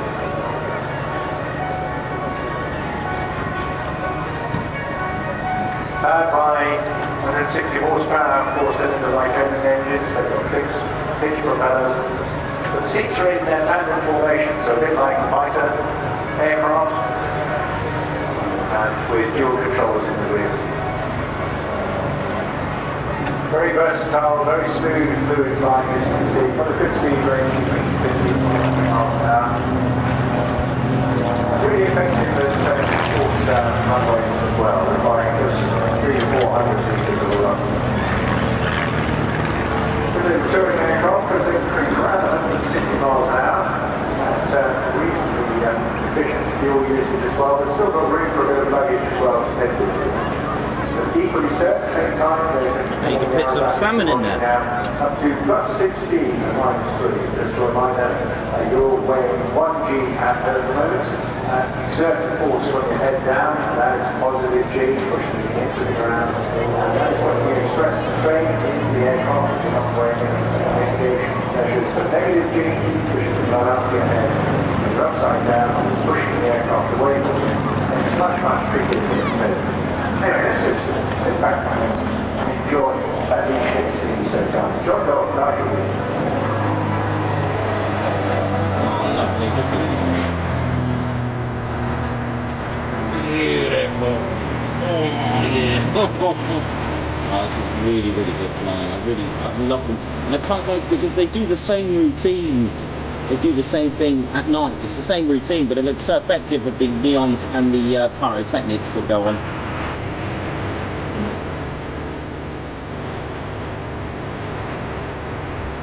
So we're just setting up now, we'll hear the tone tagging in when we got to the cockpit, so Nigel's very calm voice, putting up for another one of those battle calls. Of course, it's a way bad as being on the hardware, he has to replicate exactly the same result he puts at the same time.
I just have to mention, I think Nigel is leading the team today because he's very much a local lad from school. He got involved in Fying when he joined the school at AEC, and of course then went on to greater things. Really enjoyed many years of Fying, been living around Fying as well. And now just very much chatting to them both this morning. Just big smiles on their faces. They can't believe that they get a chance to come and do this. It's really delightful.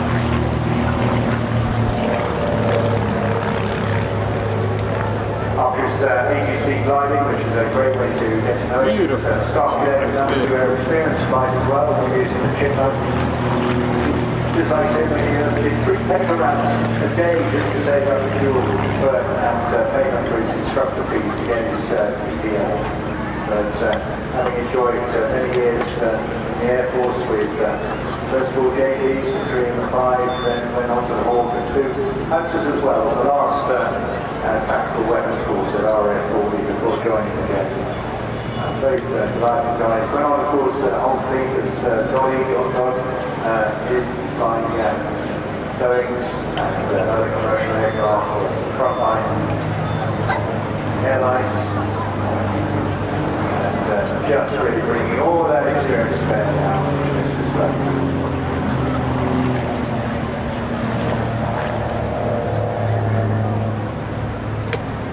John Dog, very much a Scotsman. He went to flying with just initially the industry, then done 3 years at university. He became research scientist initially at the MOD before then getting involved in flying with chipmunks, tiger bombs, and also with DC-3. Spent many time as I did on the British Northern Turbine Islander, getting his American pilot's license and flying the Scottish Fisheries Protection Agency before then going into the airlines again with the Boeing fleet. Always had a lifelong ambition to fly warbirds, particularly the Spitfire, which did, and plenty of that still does at Tutor with the aircraft restoration.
Just really neat little repositioning manoeuvres, and so gracefully done, and as I say, all done on the cadence of the very last syllable of the last word of the lead pilot, so we get close to all the formations he's doing, and it's just great to see in pairs, of course. Lots of masters of this in some red jets as well, but sadly they're not here to join us, they're all over it.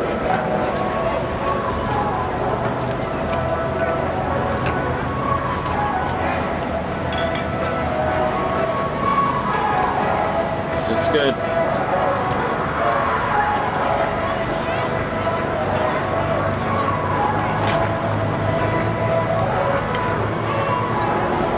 Right, I'm pretty sure this is going to be one of their classic shapes in the sky, saving time to get to the farm, squeeze into the course, and just spread the love around the Bournemouth Air Festival. Nice. I hope that is the Firebirds heart.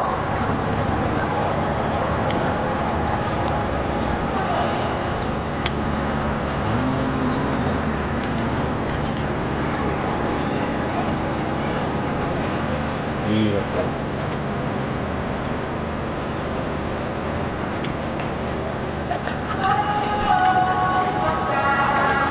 And that is that complete, and what a consequence. Thank you very much. It's a bit like Thank you. And I find it amazing that the speed they're going now, 5.3 metre, 160 horsepower engine, but weighs about a third of the weight of the Volkswagen Golf actually right. That's really quite something. It's so light and nimble, really fantastic. It is the trophy class are incredibly popular machines, and so many people have built these. And again, relatively straightforward to build. You don't need a massive great workshop to do it, and just enjoy it. And of course, it's wonderful to see you doing it. Well, I hope you'll have a great time. Well, next up is Bob. Bob Jews, Flight Lieutenant Bob Jews of RAF Wittering.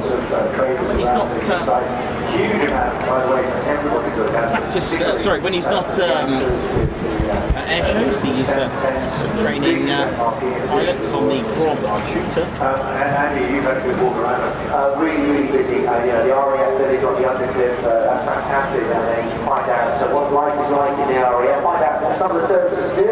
You know, speak to some real-life pilots and engineers. Big shout out to Blue Light Rescue, RLI, the Coast Guards, all the rescue teams, Blue Light teams. Shout out to all of you. Real hands-on interactive entertainment. There's also a live tank on the east open, and next to the Royal Navy Village down on the beach there, the Army Village, and they have a Challenger 2 tank.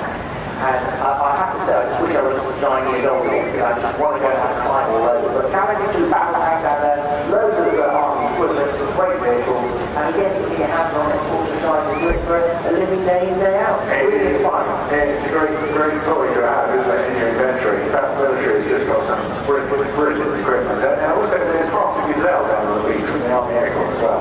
And I know they were ready to fly me, so it's good for them. But right now, we're just vacating the space for this next item, because it's our first look at a frontline current aircraft in Royal Air Force Service, albeit under a contract. You'll hear a bit about that in a moment. And it's all about the training and the sort of things you would do, and this being a classic example of an aircraft. Now, it'll be a little tricky to see where it is today, because one of the things we noticed with the Firebirds there was how good it is to pick them up occasionally. It's a really very flat lines all the day, and not the nicest for a farm. But anyway, coming up very shortly, we'll have the Royal Air Force speaker, and to tell you all about that, it's my pleasure once again to introduce Flying Officer Isabel Woods. Good afternoon, Isabel. Good afternoon. Yeah, well, have you enjoyed the festival? Absolutely, it was great fun.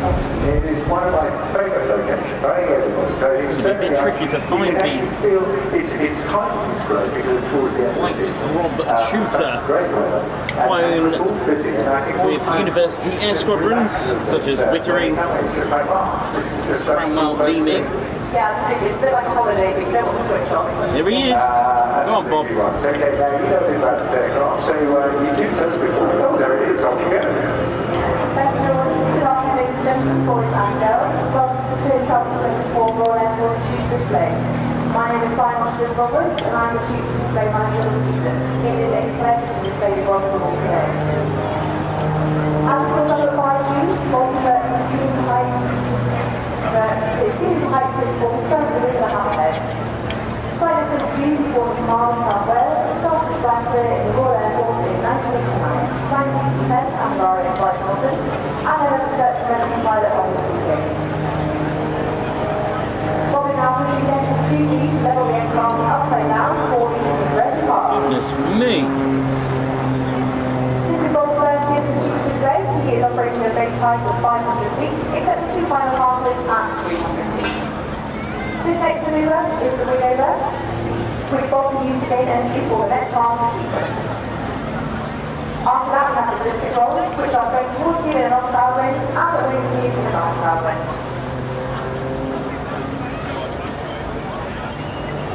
When not displaying, Bob is a qualified flying instructor on 115 Squadron, based at our industry, where he trains future generations of Royal Air Force pilots, as well as the first frontline pilots into qualified flying instructors.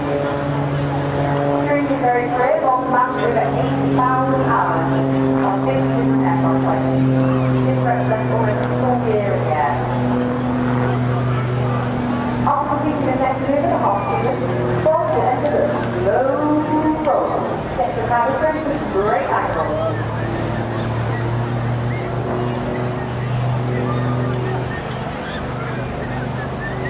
Throughout the slow roll, Bob will still support an elevator, rudder, and aero input, keeping the vector control, and intervention is a visual track. The Chief has top speed of 212 miles per hour, and can achieve maximum possible 6G, with the pilot ability to support 65 tons of capacity. Next we have another wing over, a combined pitch and roll maneuver, which is used to turn the flight path through 180 degrees. You'll notice that every wing over is slightly different, as Bob carefully selects the flight path to different wing positions and the aircraft in each stage.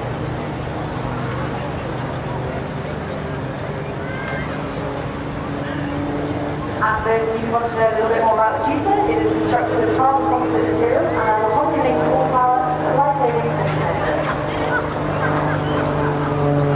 Form now rolls 90 degrees while pointing straight up, before completing a full turn at almost zero airspeed. The 290-degree turn now rolls continue in the same direction. Tutor is operated by another design principal in partnership with Starlings International Group.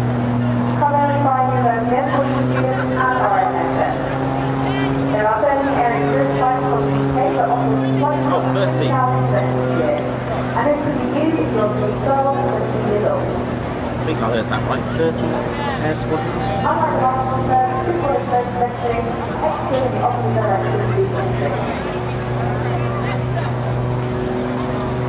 In the next maneuver, the 4-point roll, Bob 70 meters above, support the nose above the horizon, small flight at 90 degrees angle of back. Oh yeah. Main addition to Royal Air Force Gazelle and Fun Park, the Legend aircraft, used in 2022 to celebrate their country charity. The Legend Fund supports Royal Air Force personnel, NSET and veterans whenever they are in need. And we're proud to raise awareness for a charity that gives so much to all of the RA family. You can visit our centre's website or you are to use the state research to access QR codes to donate to the Legend Fund today. It's quite effective with the blue flashes on the wings. For those of you that aren't affiliated with university, there are 50 university air squadrons across the UK. Oh, 15 university air squadrons. I must have asked something different. Sorry. I was right first time, 15. They also provide huge opportunities for personal development, as well as a wide variety of special training in the UK and expedition across the globe.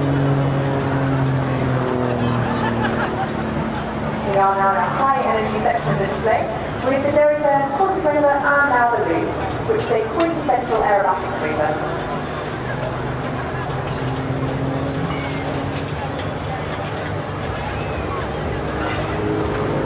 As it pulls up, bombing section 5G. 860 aircraft around the maximum search of the sky, putting through certain critical people forces and technical speed. Single Air Force is produced for multiple mornings and afternoon studies, and has an exciting future ahead of it with its continued development of our combat command and control aircraft and communication lines. These will soon be joined by the introduction of our airborne early warning aircraft, the wedge tail, and the emergency pilot in England, Wingy sector.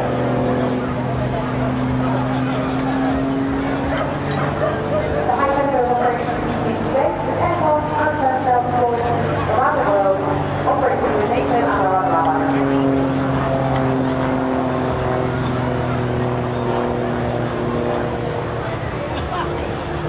You can visit your own website to find out more about our professions, including airframes, aeroplanes, controllers, engineers, medics, cyberspace, and many more.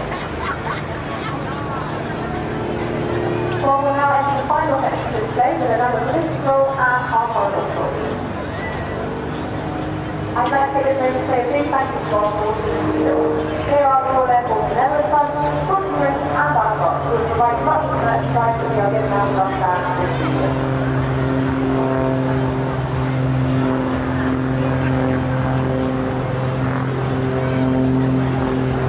Bob will now bring the chief around audience to park and wave. This is not a great place to meet. Please make sure to find your own chief display on the video so that you can stop.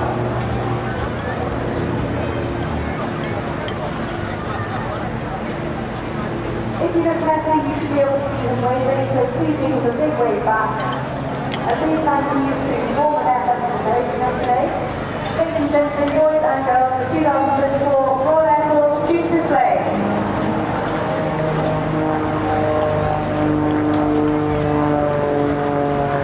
Thanks, Bob. And he was waving as well. Brilliant. There so you can get a good look at everybody.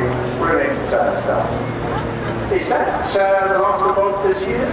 So we are up at Fort Rush next week, and then at the Dr. Lancaster event at. Excellent, but I apologise for these, so I agree with it somewhere else, but a couple of them. But anyway, thank you so much. We'd love to see you on the road this year. Wish you all the best in your next phase of time training. Okay, good luck, and we'll say farewell, certainly for this year, to the tutor, and hopefully we'll keep that tutor in the years to come as well.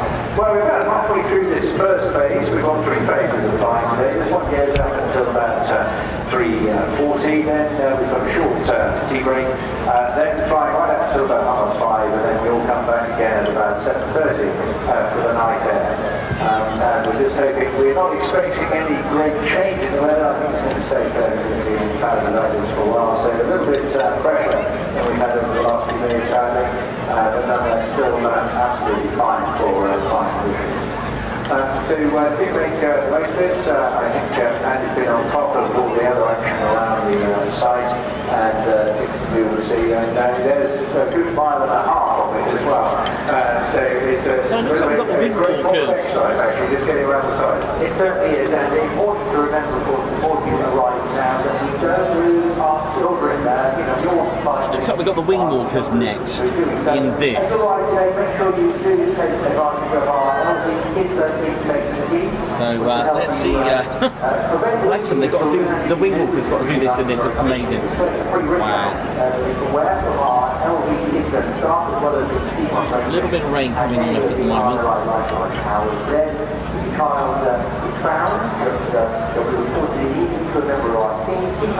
Don't forget to think about joining the Ted Coningsby Squadron as a subscriber. What you got to do is to subscribe. Absolutely essential, particularly if you're staying on the night air. Please make sure you've got everybody sitting granny, granddad, as well as the children as well, of course, and all your belongings.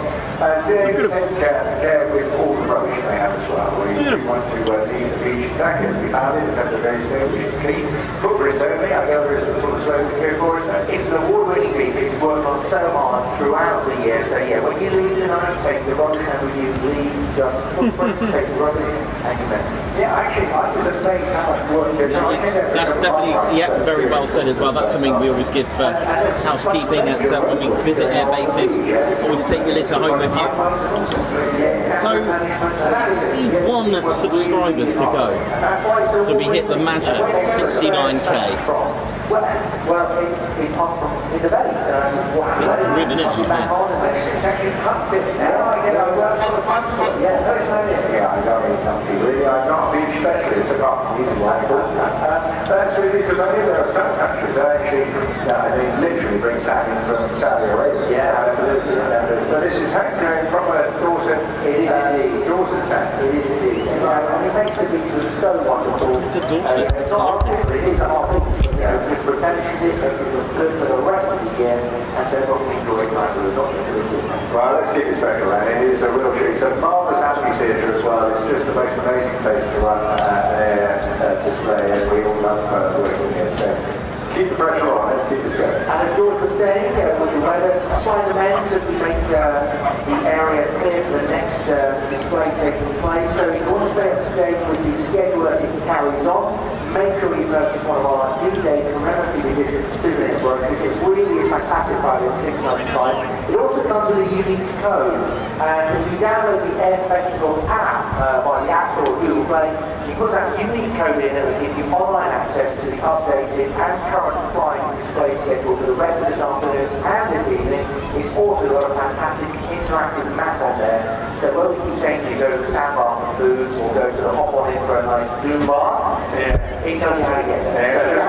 They've got our chums down there. It was great. And the burritos were pretty good last night. They were. Thoroughly enjoyed that. It's really simple. One of the other things I liked about the brochure this year is there's some really good articles. I particularly enjoyed the 16-year retrospective look at all the things that have gone on at the Bournemouth Air Festival over the last 60 years. I've lived every moment, every minute of each one of those particular occurrences. Well, that's what I'm going to say to you, George. 16 years from the very beginning, and it's fair to say, I'm just looking out for the really not only created a fantastic just looking out for the Wingwalkers. sets a milestone. Oh yeah, absolutely, very much. I mean, one of the earliest you referred to the very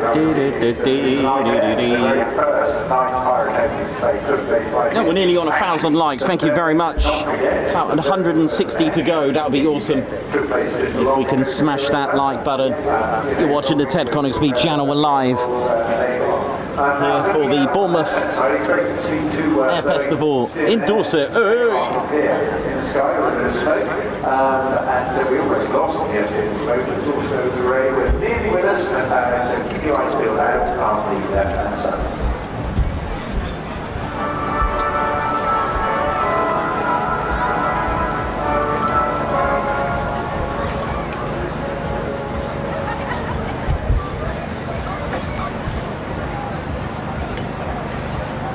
they are. So we're going back to yesterday, the age of barnstorming. These guys are just terrific entertainment. Because most unusually, they're carrying 2 ladies on the top of their head. So yes, it is real. They are putting up with winds of about 150 miles an hour. And it's testifying stuff that go up, they're now coming down, in a dive. And with their first pull up, they're going outside now.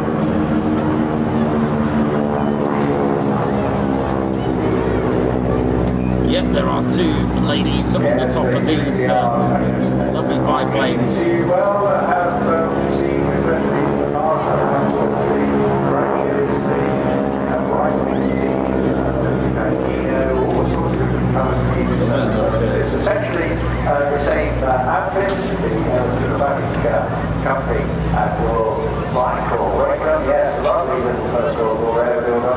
Commander Big Norman, who's been running 5 of these aircraft for many decades now, made a fantastic contribution to the air display business. Team today led by Dave Farrell, the other aircraft behind the doors. Dave, now the chief pilot at this outfit, has done the most fantastic job at flying everything. But keep an eye on those things there, you'll see these acrobatic skills appearing with their faces, whilst the boys pull them upside down, inside out for a lot of G at the same time.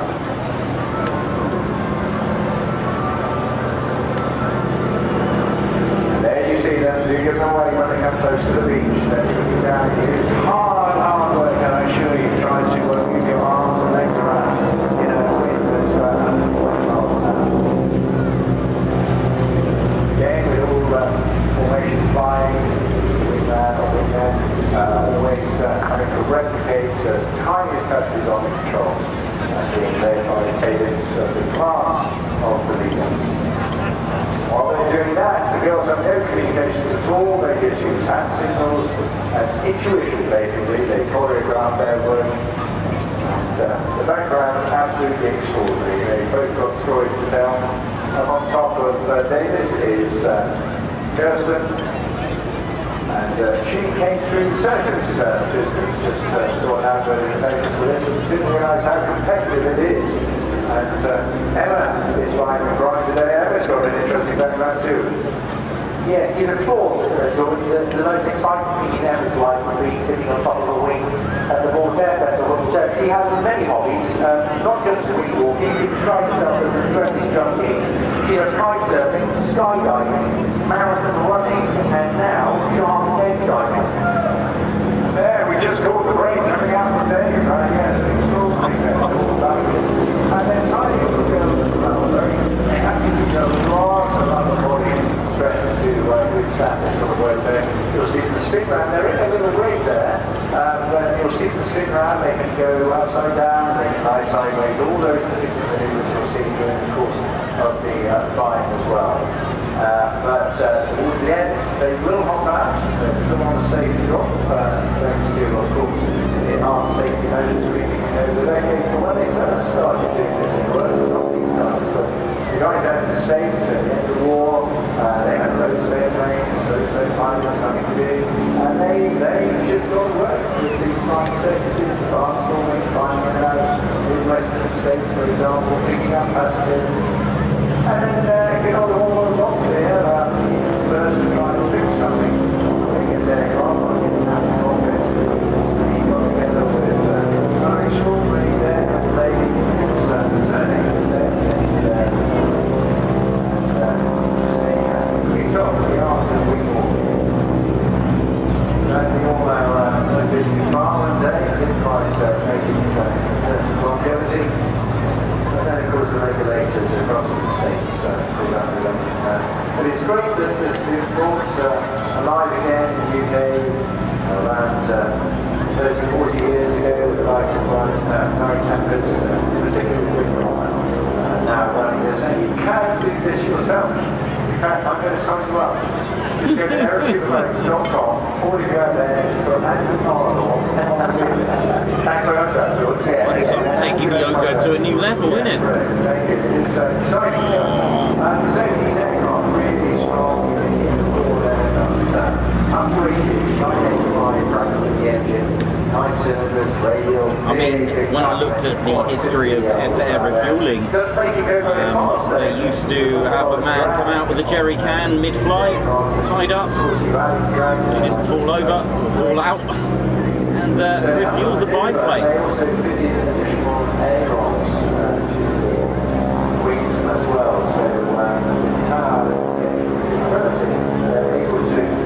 Work an awful lot easier with the Gazelle Squadron. You guys feel down, hit out, upside down. Terrific stuff. The pressure is the legs against you rather than arms this way. The pressure on the body is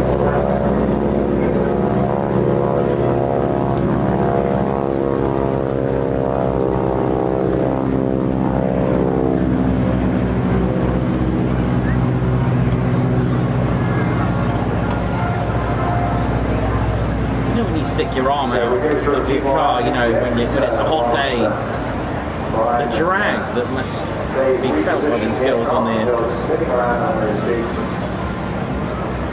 Always doing their best to accept a few additional displacement maneuvers for themselves as well as the boys coming up with a few as well.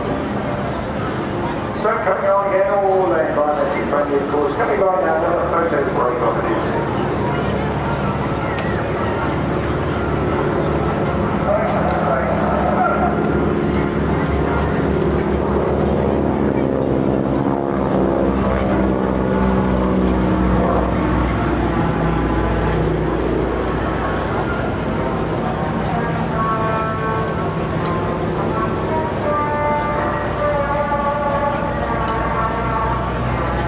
These aircraft are responsible for training thousands of pilots across the world in the USA. Incredibly sturdy aircraft going back to the 30s. And a favourite also with many pilots in the UK as well. It's a lovely big piece of aircraft, very stately. It's just what perhaps the art of aviation should look and feel like. Pilots flying in the rear of the two cockpits, the first cockpit is for the one reserved specifically for girls who travel in different locations. And you will actually see them flying down the cockpits.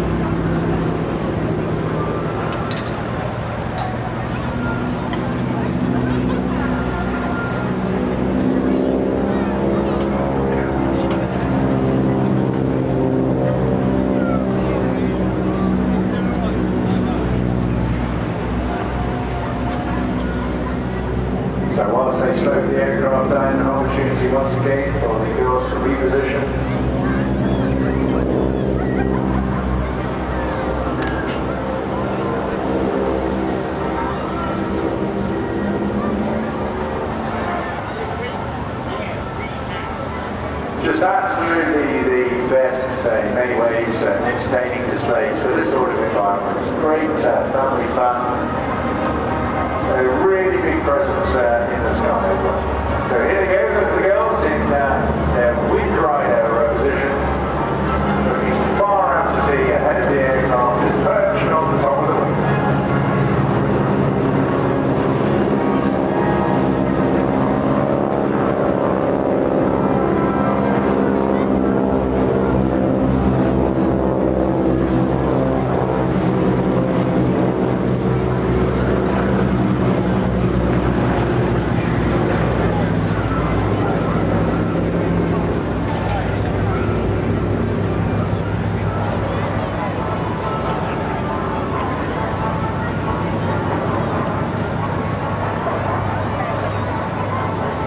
I mean, what do you tell your parents? I'm going flying or you're going for a walk?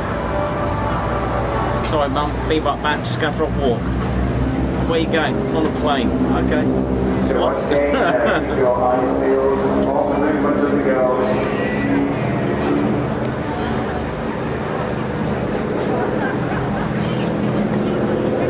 Here in the background, they've recorded the shots for the various positions.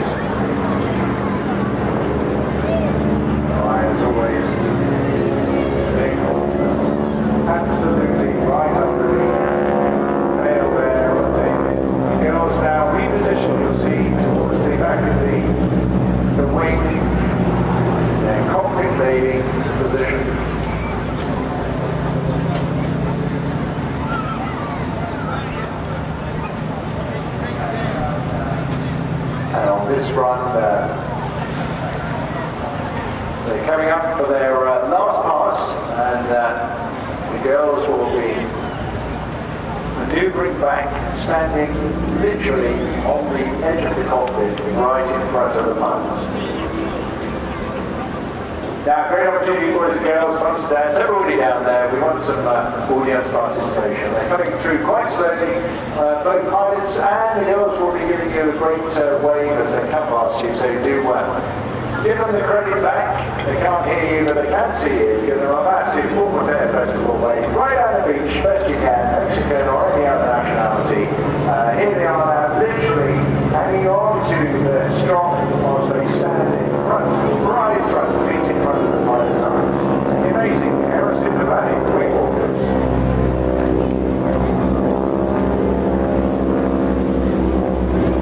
And as graceful as the ladies look for, they are effective in airways, aren't they? And you know, it's a real testament to the engine power of that really does. That has to do with continuous guidance. Without sort of power dynamics, it's probably more standard. That's firstly, I've got several hours now operating the 95s, and they're very So that's the Wingwalkers. Oil as well, it's a huge amount of oil every sort. So, I think we're almost back on track with the timing now. We were just a little few minutes behind a little while ago, but now we're coming through to a rescue sequence, 20 minutes or so, brought to us by the Royal Navy. And we need to be looking up into the sky for that. It's a very, very unique formation as well, and one that I think we're all enjoying, truly historic. But it's also featuring on frontline Royal Navy as well. Check this out, Royal Navy time.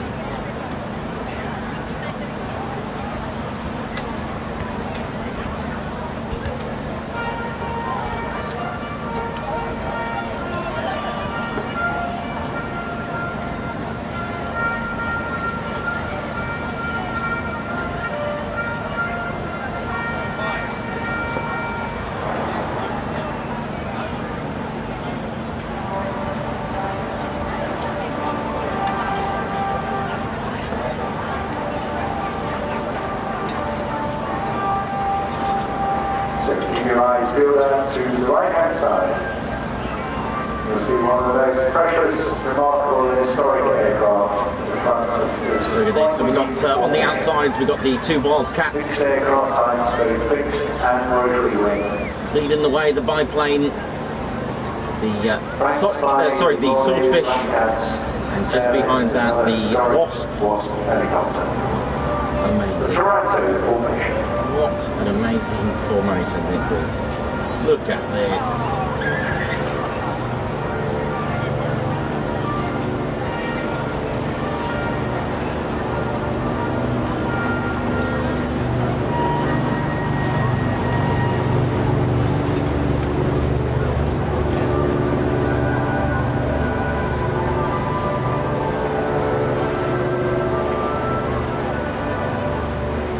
It's the sort of thing you always need to stand up and wave your white-head design and cylinders, isn't it? It is the most terrific sight. It's great to have plenty of time because, of course, the speed of each formation is limited by the slowest aircraft in the formation.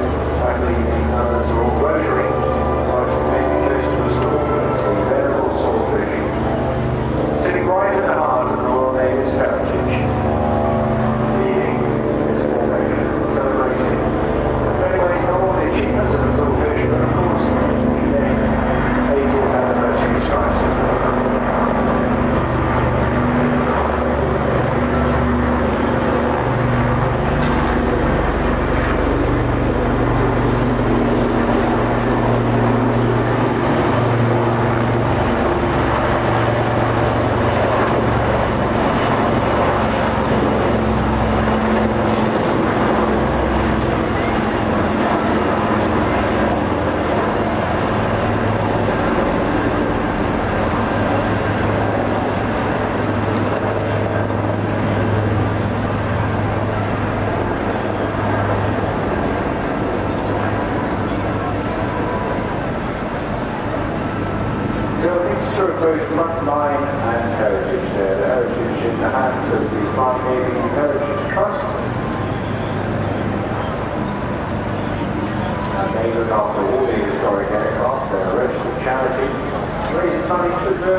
flying under the main Navy wings.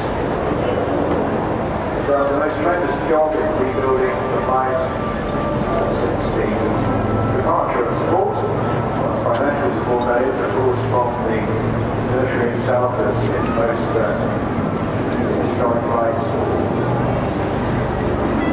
In fact, my literally the biggest and busiest frontline helicopter in the Royal Navy, nurturing Wildcats.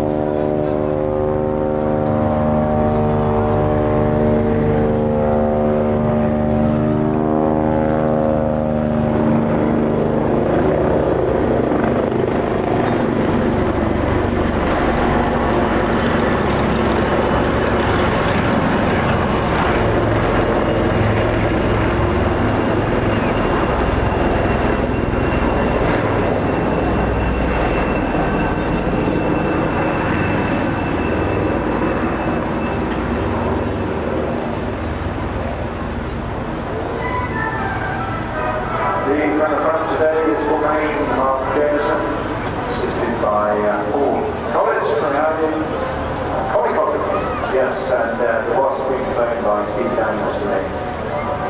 We'll see them breaking very, very shortly. The Lancaster will just hold off for a while and then we'll see their separate demonstration, giving us a chance to get a close-up view of surprising maneuverability from the Swordfish, and also the agility of the Wasp as well.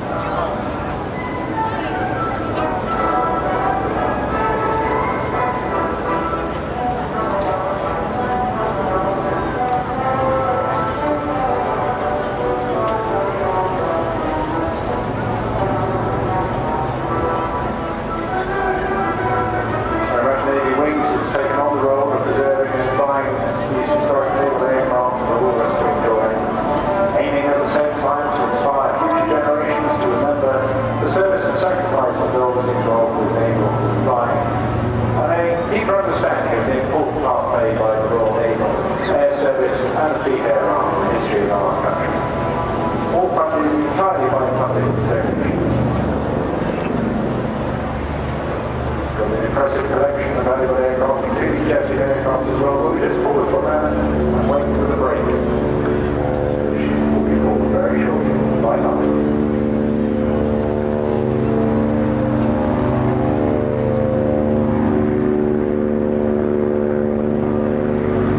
Here we go.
Wheels to enable the ability around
kilometres, about 120 miles an hour, to the range of about 180 miles. This crew of one, but with its weapon systems, we've had a crew of two as well, with an operator alongside. That's 5 seats altogether, but the rear seat design also has boulders can take the standard there they serve illustratively, particularly in hospital settlement and before.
Cleopatra, Aurora, gents, and Mk as well. Whilst being deployed in the Balkan Islands on the back of HMS Hector, it had red crosses painted on it because it was deployed in the casualty evacuation role. Stellar moments, absolutely critical time as well. Did the most splendid job. The Swordfish. See, making way now for Mark Jameson to come in with this extraordinarily precious and important piece of heritage.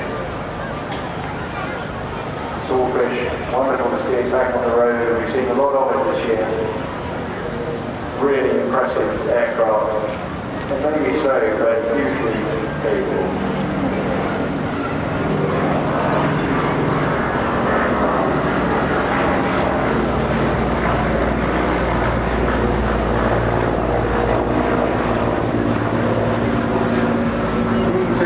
Atlantic and so many other activities as well.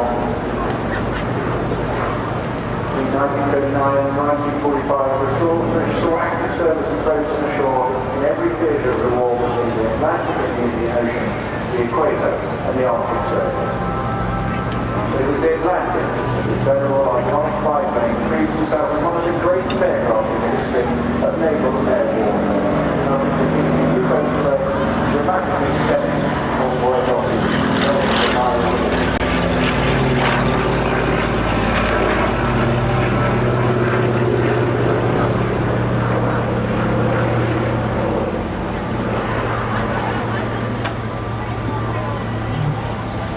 Originally a replacement for the Greek Fairings aircraft designated a torpedo spotter reconnaissance, TSR.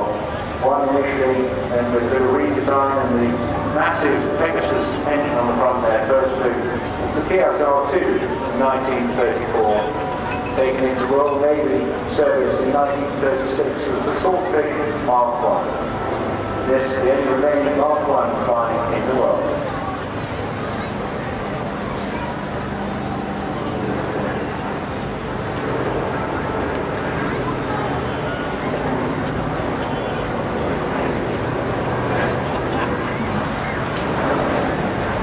To often as the string bag because like the shopping bags of the day, you could probably pretty much anything. 1600-pound torpedo to a variety of jet guns, mines, rockets, all players. And the Pegasus, almost seen at the time was early 1934 at the cutting edge of engine technology. They managed to propel the fish to a steady 90 knots cruise. But even less when every day did with torpedoes underneath. So technology and moved on. Swordfish was virtually obsolete, but they continued to provide very good service around the course of the Second World War.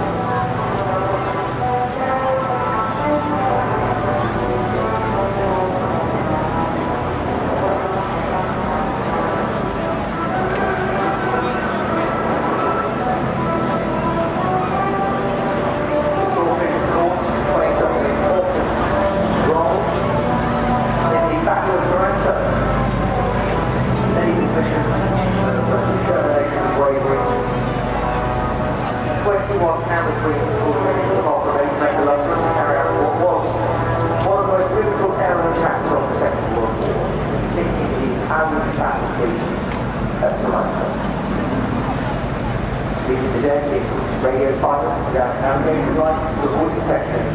Swordfish flew 170 miles through the night on their going on the baskets, cruisers and destroyers. Anchored in Lancaster harbour.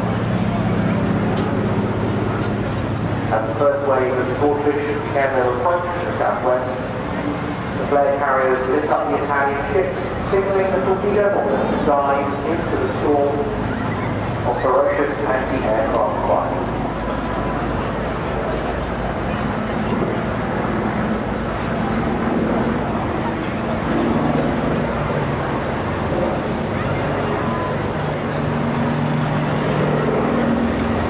Yes, it must Twin towers, of course, usually uncomfortable in those cockpits as well. Little shelter from the cold and biting rain. But it was relatively pleasant to fly, and as you can see in the hands here of Mark Jameson, very manoeuvrable.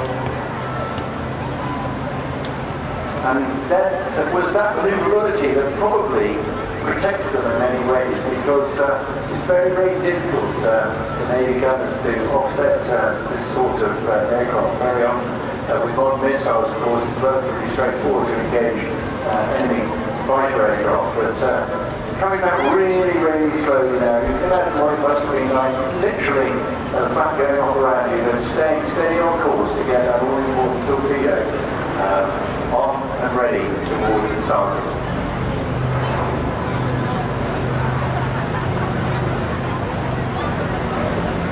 Right up there at the top end of their famous operations, but so many others. One of them being what was called the Channel Dash, February 1942. 6 Swordfish attempting to stop the French Union, the Channels, and these now moving out the English Channel. Ships were heavily defended by destroyers, but they stuck with it. 6 were eventually shot down, and bravery and fortitude of its crews, impressive air attacks and high praise. So their commanding officer, Lieutenant Commander Eugene Esmond, posthumously being awarded the BC. One of only 2 such awards for Torpedo Air Arm Aircrew World Corps. Moving now for its final flight past, I'll give you a little wing waggle, so do give Mark and his crew a wave as well. There we go, fantastic. We'll do a little bit of the whole time thing going along as well, shall we?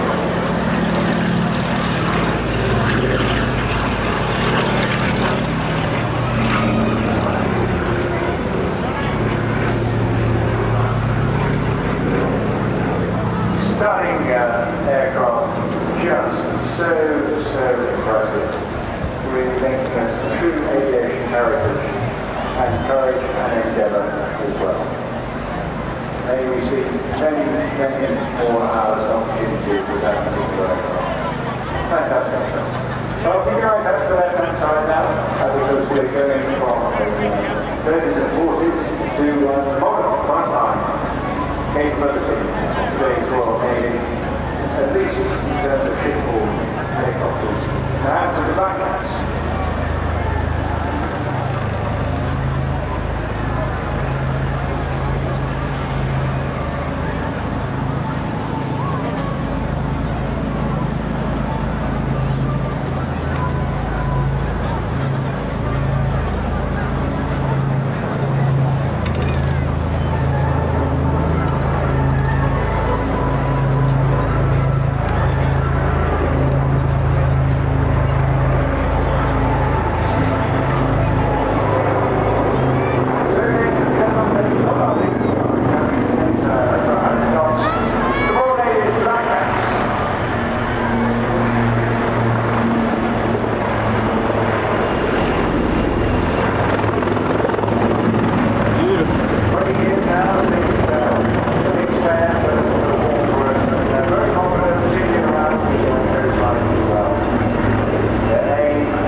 Viggen. So great to see you here this afternoon. It is, of course, a great family just marvellous to see so many others here with us today as well. Car parks filling out, I understand, which is just terrific things there as well.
I've seen them this with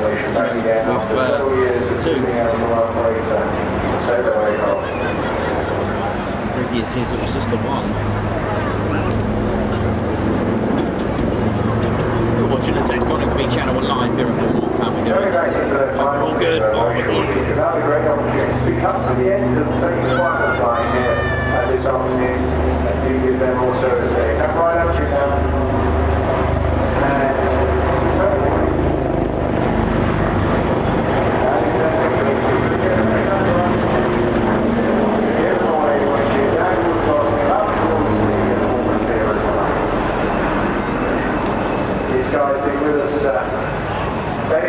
Weekends over the course of this summer. Really, really good to see them. And of course, great to see the family supporting them as well. Not an easy task. Well, fantastic. What do you say? Phase one today? It is. Hope you enjoyed that? Absolutely enjoyed. Everything's been great. The little Wildcat, he looks so familiar, of course, in replacement of Mark 8. It's really different birds. Yeah, very, very much so. Well, there's lots more different flying coming up, but we're going to get very aerobatic in the start of the next phase as well. With the Starlings, we've got the ever-effervescent and very exciting British Goodwin. Gazelle's back with a 4-ship formation as well. Food time, of course, is coming up at about 4:45, and then more warblers. Just terrific show this with another couple of pair of Spitfires, and of course, Saab. Can't wait for all that. We're going to take a little bit of tea break now. We'll be back in about 15 minutes' time. But right now, we'll just leave you for a few moments with hot break.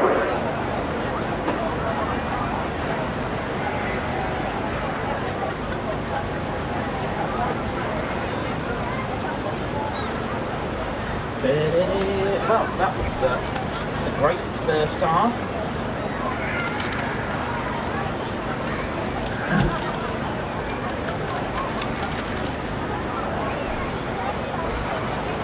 How are we doing, ladies, gents and teddy bears? Goodness me. Right. Well.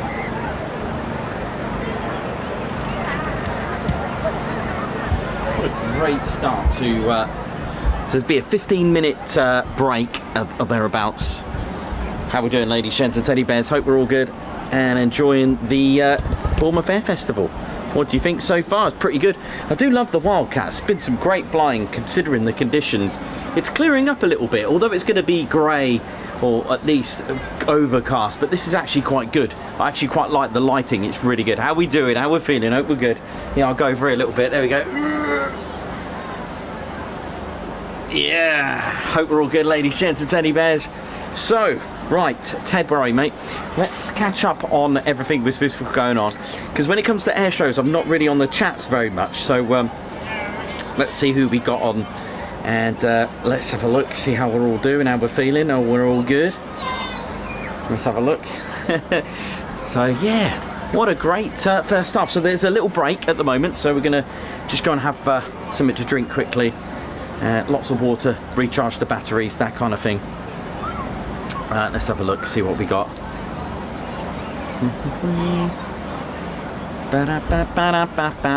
So yeah, if you just joined us, welcome to the show. I'm just trying to get some doing amazing. Thank you very much, everyone. Thank you so much for the support. It's absolutely rocking here. Really good. Right, let me just get on here. Wow, lots of support here. Thank you very much, everyone. Let's have a look who we've got here. D North, welcome to the Ted Coningsby Squadron. Guards March, thank you very much. Yeah, thank you so much for that. That's awesome. Smiler79, Guards March, thank you very much. Guards March for you. Thank you very much for joining the Ted Coningsby Squadron. Bucky Photography as well, thank you very much for joining the Ted Coningsby Squadron as well. Thank you very much. Guards March. And Cox for Bournemouth Air Show pilots and crews, and Nikos and Ted and Claire for streaming all of it. Thank you. Well, thank you very much. Guards March. Andrew Hickenbottom was gonna go see Sally B fly today, but was turned away by the 75 quid train fare from London. So thanks a lot for streaming this. Okay, Andrew, thank you very much for that. Thank you for the super. Guards March for you. Mike Weaver, member for 10 months. Best 10 months of military aviation action. Oh, bless you. Thank you very much for that, Guards March. And Rob, our regular Rob from Devon, thank you again for bringing this to us at home. Always brilliant, always fun. Oh, bless you. Thanks a lot, Rob. Guards March for you, man. Babzar, high five. Thank you for gifting a Ted Coningsby membership. Thank you so much. Thanks, Babs. Guards March. We got Dave Darking. Thank you for the super. Guards March. Ted getting his steps in there. Paul M. Hennings, how you doing, man? High five. Guards March. Off he goes. Thank you so much, Paul. Bex, thank you very much for the super. Guards March, who's put good job. Rob, high five. Guards March, thank you for gifting 5 Ted Coningsby memberships. Thank you very much. So kind of you, thank you. Jan Clark, thanks to Nikos, Bears and especially Spanner Crew. This chat has been turbocharged over this weekend. Fab streamers normal and lovely members. Oh, bless you. Guards March, thank you very much. That's so kind of you. Thanks, Jan. Lorraine at Nomadic Rambling, all the way from Orkney, who's been a member for 1 month. A great month with truly great people. Thank you, and thank you as well. And it's really good to meet all of you on here. It's fantastic. Margot Baxter for Bournemouth Council and all the businesses that make the air show possible. Big thanks to them. Guards March, nice one, Margot. Wow, I've just seen this. Christian Holzel, Christian, Dankeschön, man. Watching all the way from Germany is Christian Holzel, gifting 5 Ted Coningsby memberships. Wow, Guards March. Ladies, gents and teddy bears, Christian has just gifted 20. He's made 20 recruits, and oh man, that's incredible. And don't forget, please support the channel. Continue to do so as a member. Don't just cancel it straight away. It really does help us. From just $1.99 a month, you can support the channel, but you get loads of perks, like your own emojis, your private Discord server for members, discount on our merchandise, members only videos and footage. Members, I haven't said this in a long time, smash those emojis out for us, will ya? Thank you. Captain Chaos, welcome. High five, welcome to the TCS Posh Officers. Margot with a super sticker, Guards March, thank you very much. Margot with another super sticker, thank you very much. And we've just got 1K our year. Thank you so much. Thank you, everyone. Thanks, Davey. Thanks, Chris. Alan Burden, who's been a member for 15 months. Thanks, Nikos and Mods and everyone. High five, Guards March. Jenny B, thank you very much for the super. Nice one. Thank you all so much. My name's Nikos, I'm your cameraman and commentator, and this, of course, is our squadron leader, Ted Coningsby, and we're delighted to be here. So we're going to have a quick drink, and we'll be back in, say, 10 minutes. All right, take care. I nearly said see you super shoe out, but you know what that means. Well, I'll tell you what, it's clearing up over here. Looking a bit better, isn't it?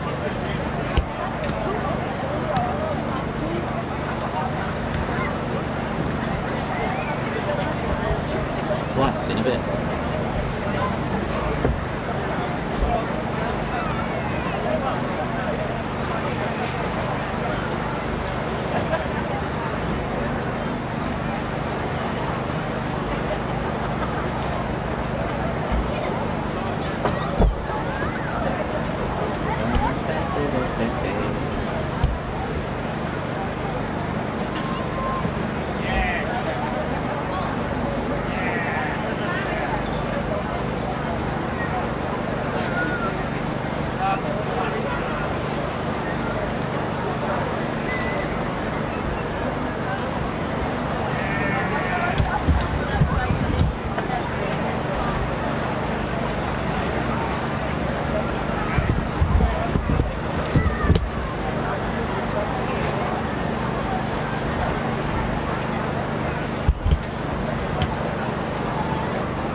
Got a Michelle Rebello. Oi, oi, give us a wave next door.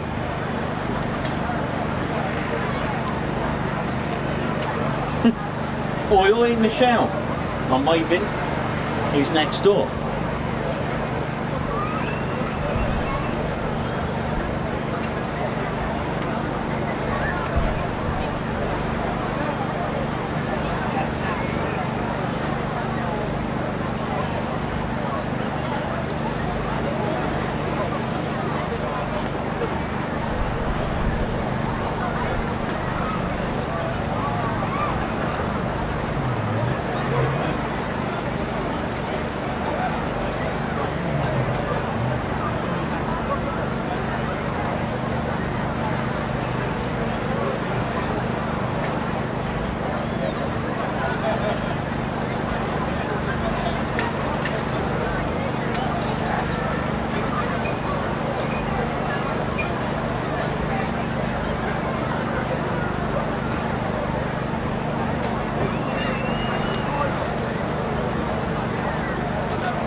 Thanks indeed, this lounge is a bit of a team break there, marvellous stuff, which is called catching our breath as well. And we've got, I say people who are rip-roaring, but then also a very, very commemorative and memorial section as well. It's all changes. I mean, I love this eclectic nature of the Airshow. It's all sorts for everyone. Yeah, it's a bit of yin and yang in it, isn't it? It's excitement and radio icons.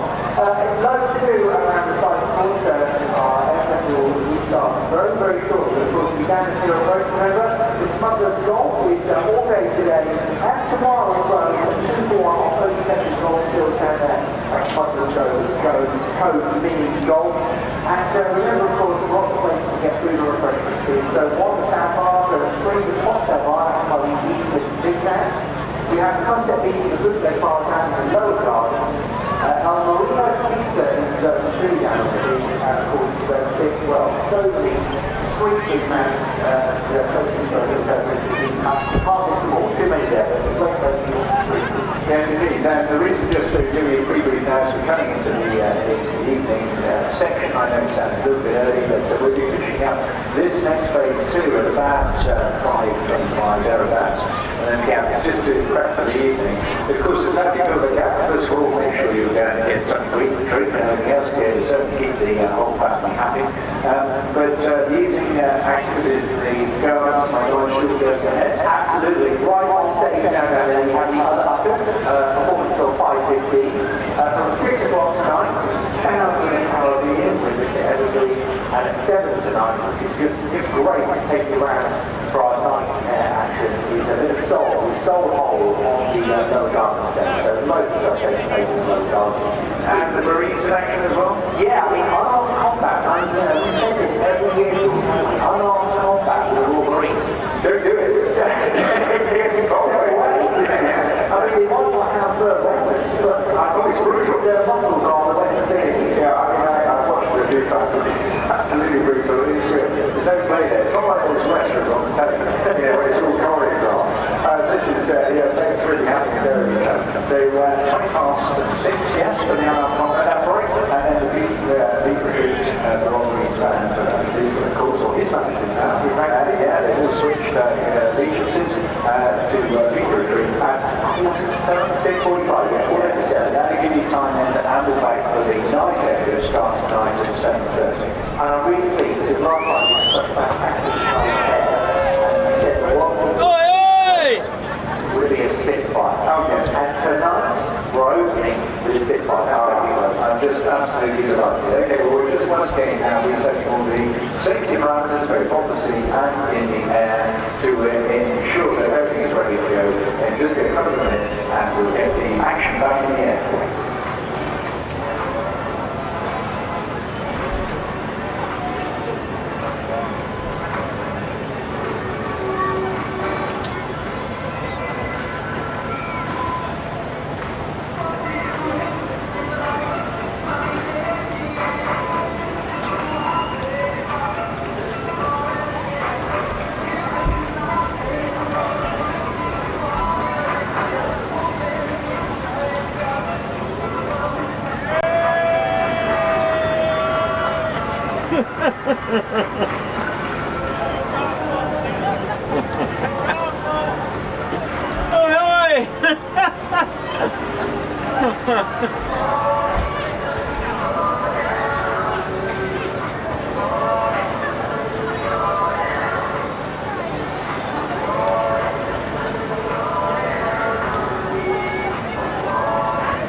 Oh, these are good.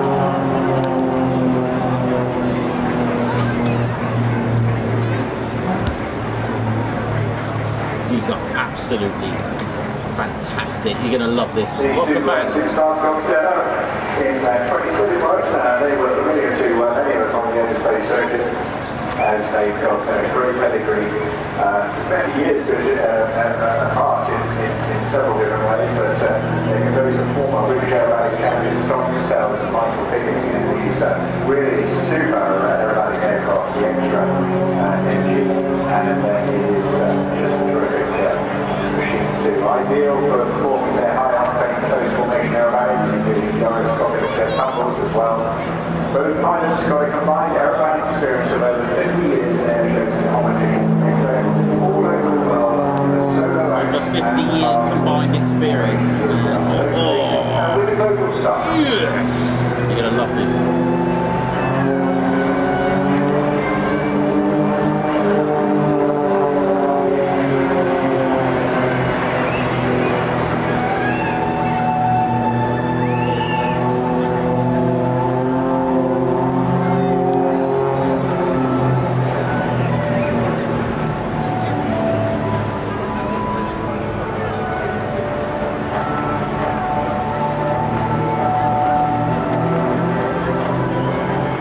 You're going to see here another masterclass of pairs formation flying. Very, very satisfying for each fly and to watch.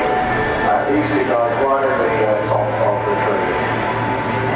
Tom, a current display organisation evaluator with decades of experience. And Michael, the only person ever to have been the British aerobatic champion. The display showcasing the performance, skill and abilities of both pilots and the aircraft.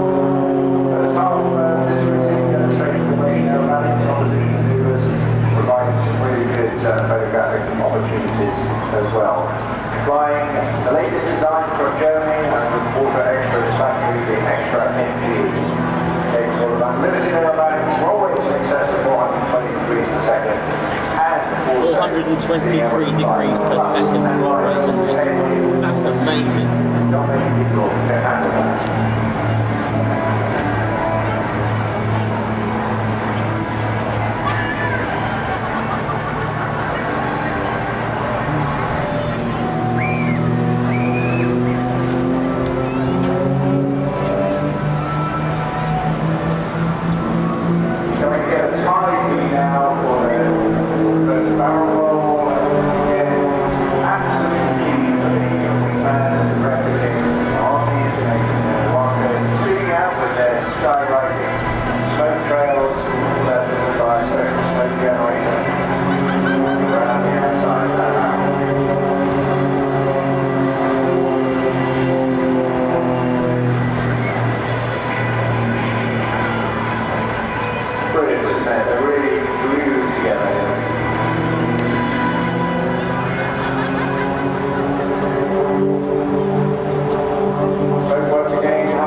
echelon to the loop and looking to the top there, once again looking back over their heads, checking the horizon,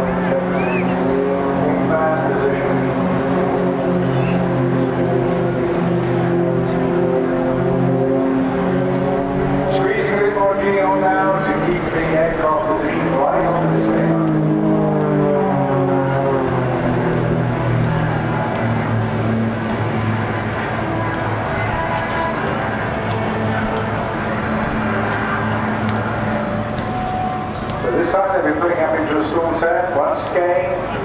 They've let the airspeed bleed right off until there's almost nothing left on the top, and then putting a big boost of rudder exactly on the Precision, yeah. Exposure. Stand by for breakdown. Oh, yes.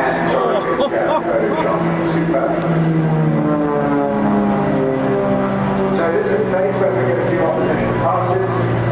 So you pull up all of you top, holding all the shots.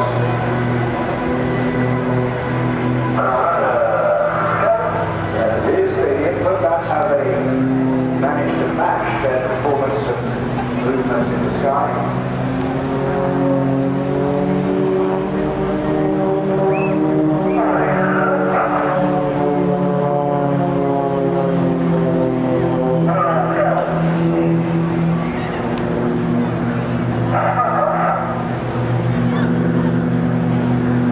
Pulling over the top there, rather than letting the weight of the engine just drop it down, all under control at every stage of the flight.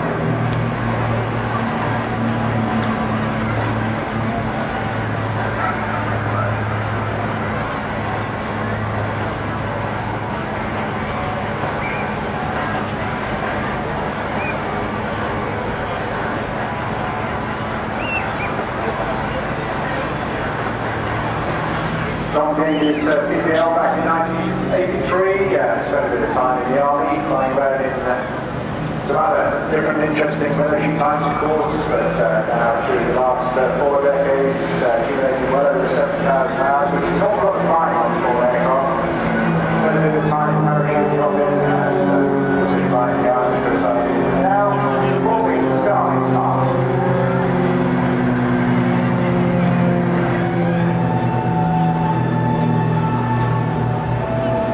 Conditions and grey work there, not exactly conducive to being able to see that shade sadly today. Inspired and defined by the late Pete Clark, introduced to aerobatic back in the early 90s, flying Pete's 6-speed Firefly, won his first contest that same year.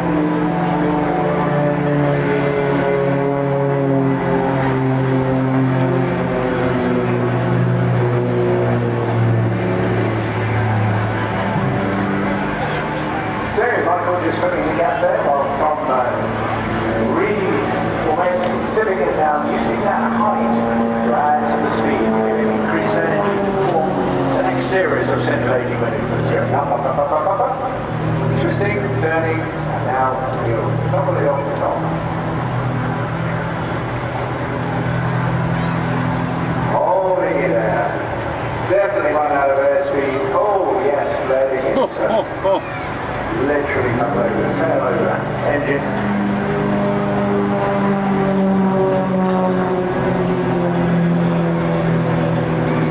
Tom went on to win the Typhoon for his additional standard level entry in 1994. Then Fying a stint, he went on to win the 1995 UK Advanced Level Championships. For his own Captain 3-2, did that for many years as well. And won the Icicle Trophy the same year. Third in the Nationals, but he's been the unlimited national champion 3 times. Look at this.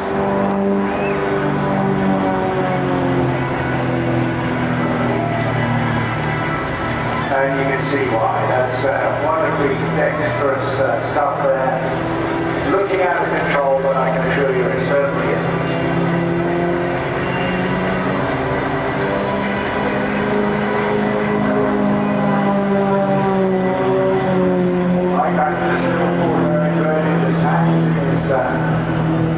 Harness there, momentarily. And it's the, as you'll see with the next act as well, which is Goodwin, it's the sheer speed and pace of going between positive and negative. Then during a controlled spin here, around about 4 of those before coming out. And then that's not what happens, it takes going in a straight line, just putting a few more quick rolls at that.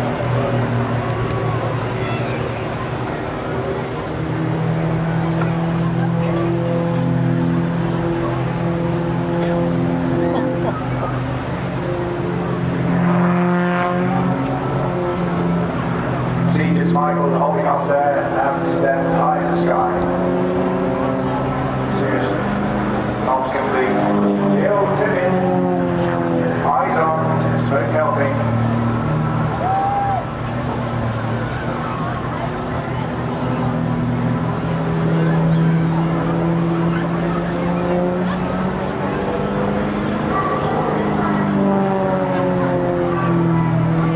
Once again, you know, the extras being a popular aircraft used hugely during the course of the blades displays, of course, but to go down to extremes with these fantastic additions to the airframe. They even put in a heater at the top as well. See the bars on, a little bit of time inverted, diving in now at high speed. Here's Michael. He started flying at a very young age, getting his first aerobatic competition under his belt at just 14 years old. 14. Became the youngest person ever to be awarded a CA display authorization. That is quite an achievement, but at age 23, he then became the youngest ever British advanced national aerobatic champion. Still one of the youngest unlimited level aerobatic pilots. These guys only have a whole box of tricks in their head, and judging by the wind and the conditions, power bases and everything else, and sliding Do that? as he spits his first bit of smoke out, and then letting it control rapid rolls. Just what they say is good at.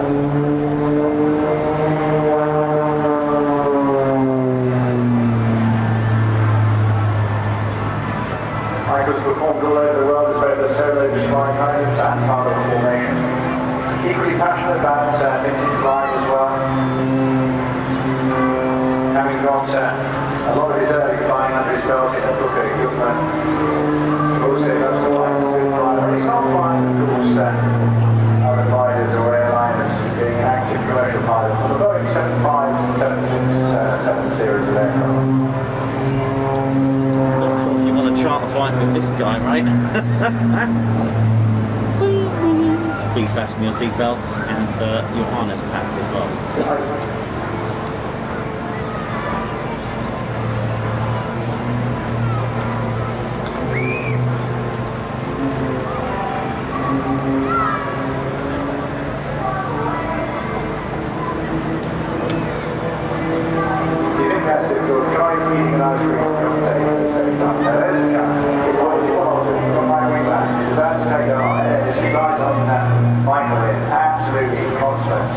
Aerobatic pilot.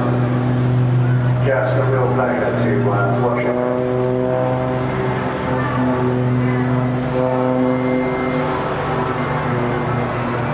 So just coming to the end of this sequence now, Michael will, after a couple more rolls, I'm sure, just reposition and rejoin Tom at the left-hand side of the space. Coming down to his very high this time,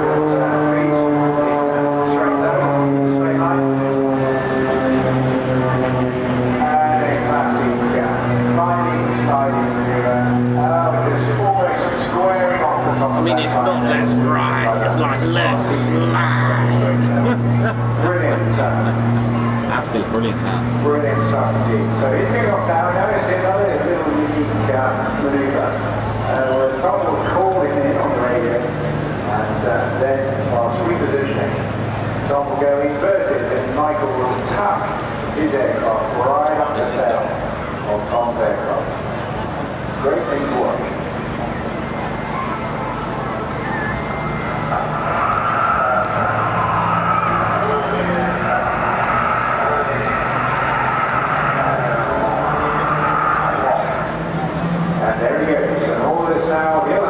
Straps while Malcolm taps under the tail, becoming a little bit closer as we move along. Of course, tricky manoeuvres in order not to disturb any of the airflow or get the aircraft to the brakes. Of course, that's quite a balance how close to your neighbour's tailplane, but doing incredibly well indeed. And there's Tom rolling out again. That's awesome. That is the Starlings complete, an absolutely superb example of Wow, what a great start to part 2 of our day streams for today. Well, yes, thank you very much. What I must do now is say a big thank you to everyone this weekend that has donated to the Air Festival Fund. So thank you very much indeed. You can contribute, of course, to the community and cultural activities across the BCP area by donating at this year's festival. And any of our programs that are funds, we can also make a voluntary donation of £2, £5 or £10. And that will help us make great use of the outdoor spaces in the BCP area, as well as encouraging more people to be active and enjoy our cultural offerings. When it comes to beach station as well, follow us on our socials. We've got a fantastic beach station video from the Cargo Line. You're right. Have a walk with that and send us some photos of you enjoying the beach. And one of which, of course, just to reinforce, don't rely on your barbecue until after 6 o'clock. After 6 o'clock. Barbecue is not until after 6, unless you're using one of the fantastic electric barbecues. Talk about my environmentally sound battery. Here we go. Right, well, he's just vacating for a moment. No doubt to go and have you guys. But I'm delighted to say by the engineering brainchild behind our next pilot, who is going to be Goodwin.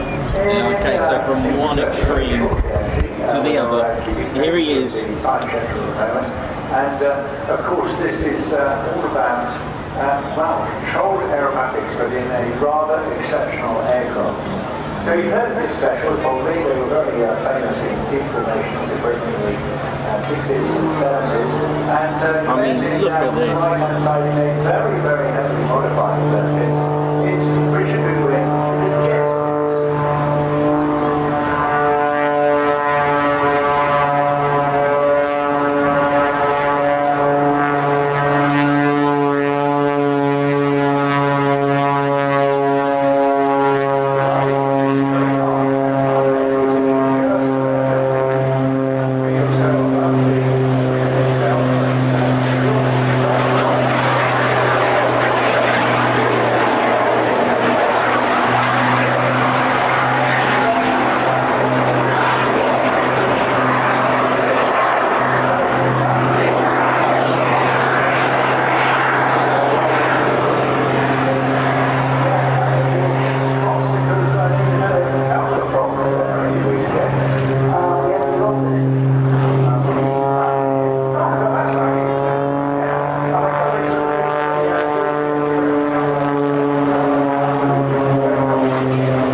jet engines to a biplane. What we call arresting maneuvers in their heads and split them in accordingly. But I think we're going to see a new maneuver today. We'll come back to that in just a moment. But right now, more about the performance, because it's just really cool.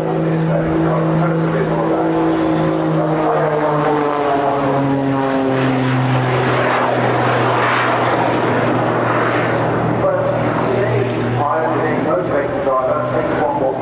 The only way to create more power is aircraft to act to stop getting bridges.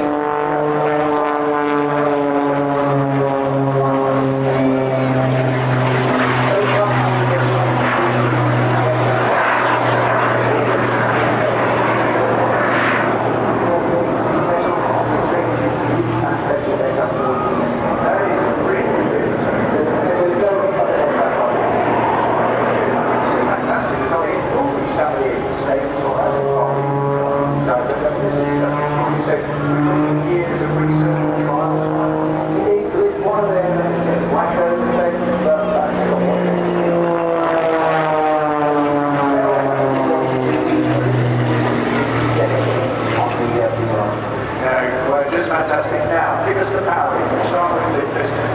You get about 1,500 pounds of thrust from the propeller engine, the IO540, and then we have an additional 350 pounds of thrust on the end.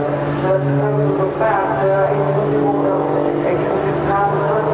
The aircraft brings weight at 1,600 pounds. We have one of them.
They are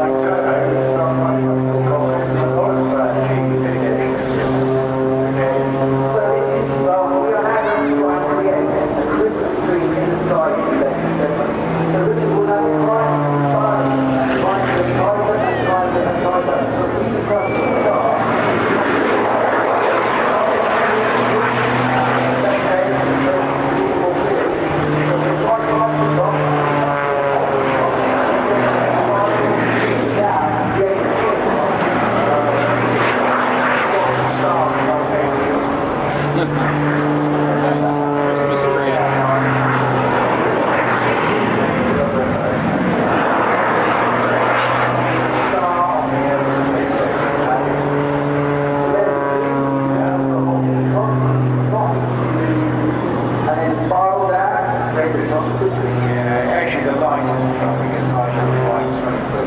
we go, we'll work on that. And, well, yes, very long spin this, but of course, don't get it.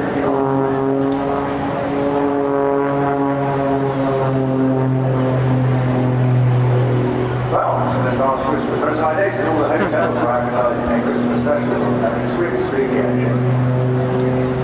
I've got through the start yet.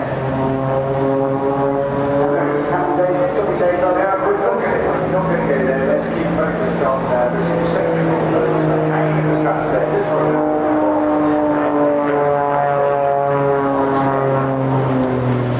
Pushing away occasionally from himself as well. Very, very unpleasant, and then putting a bit of positive feedback on.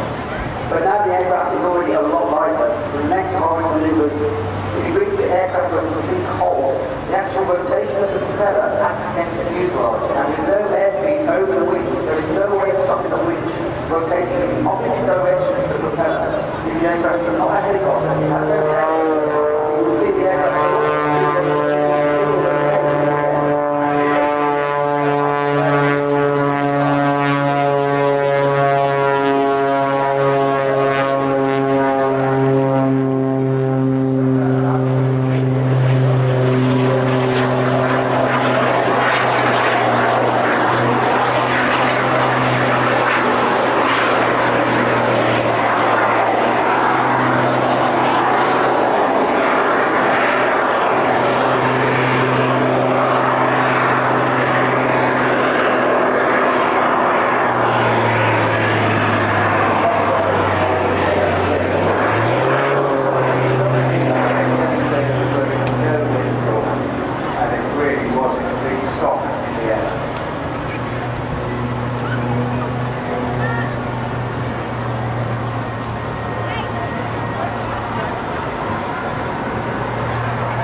Beautiful, fantastic display from Richard Goodwin's muscle pits.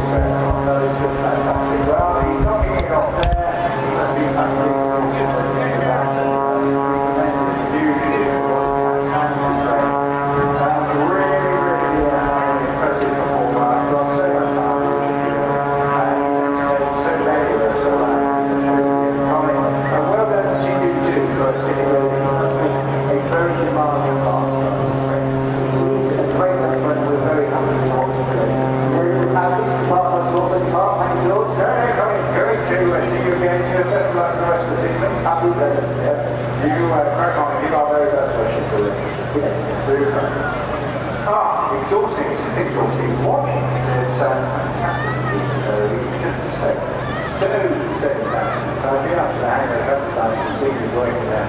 Every ceremony these days he's got to get back. Got to just tweak his around. Got to tweak his spin on the air. Got to do this. It's just very good, isn't it? And there we go. It's a real pleasure. I mean, goes all over Europe when you can as well. It's good. So while coming back my seat, it was just me and the guys who just having a chat, but it was actually like we did it ourselves. And the Okay, now for the four Gazelles. that's right. I didn't think anything actually. No, he's doing a really work hard. It takes years to build it up. I mean, these guys right at the top of the tree. I've limited aerobatic champions. And it's a G as well. I mean, even if you're not doing How are we doing, ladies, gents and teddy bears? Hope you're all enjoying that. Jets, doing around the time turns, we see the jets do. But anyway, let's move on now. The Gazelles. We've got 4 Gazelles in formation out there in the ocean. And it's a real pleasure to see these guys back in the air. Most of them ex-military, not just the Gazelles themselves, or ex-military, but also the pilots as well. The only civilian helicopter display team in the UK at the moment, and presenting once again 4 aircraft displays.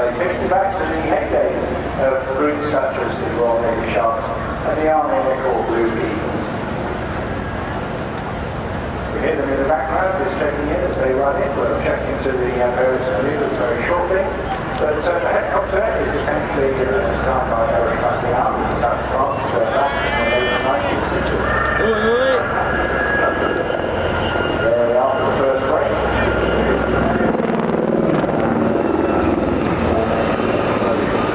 I love how you got different colours as well.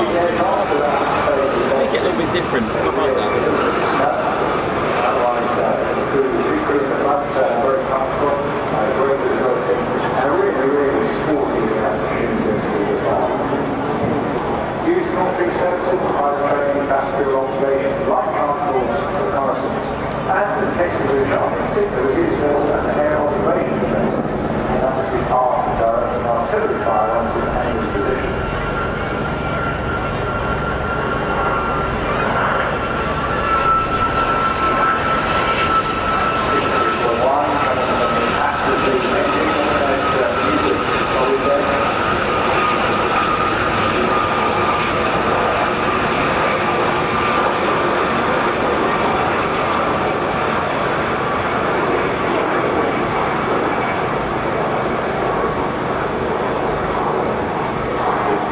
Now, the Gazelle was notably, as you'll see from the design here, the first helicopter that people simply ducted back there's a telescope.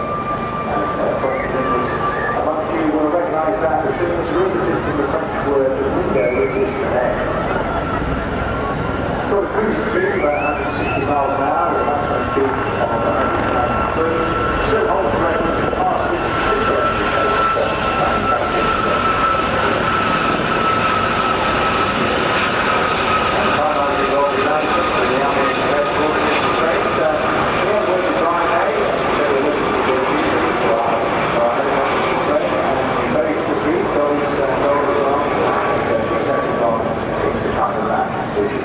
And it was synonymous with the heyday of the Blue Eagles displays.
Screaming chicken. The Untitled Chapter engine, the distinctive whines caused by the compressor intake system at the front of the engine.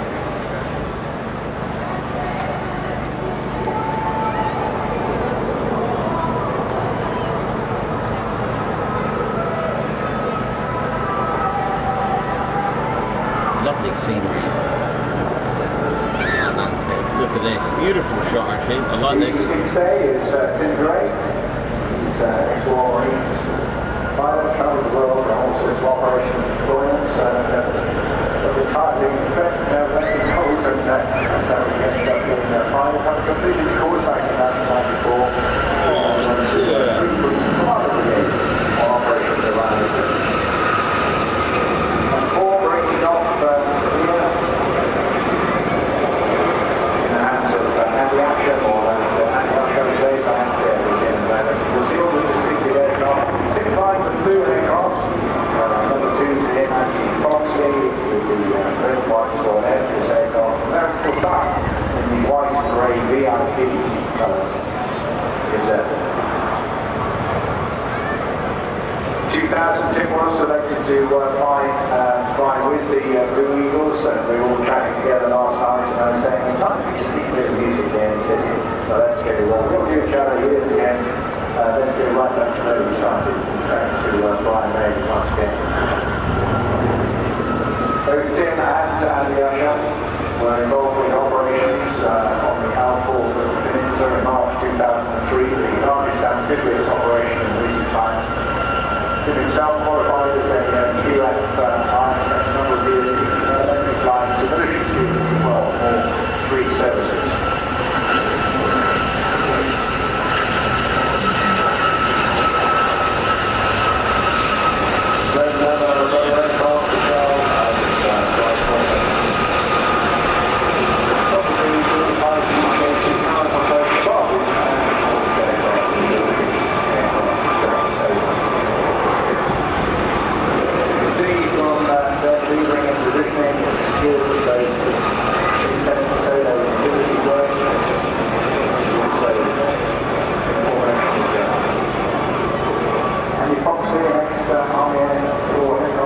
as well, with the Gazelle Squadron since it started in 2014.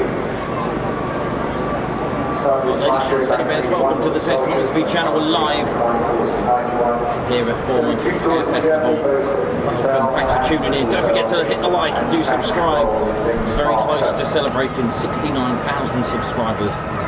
We're just a couple of handfuls away.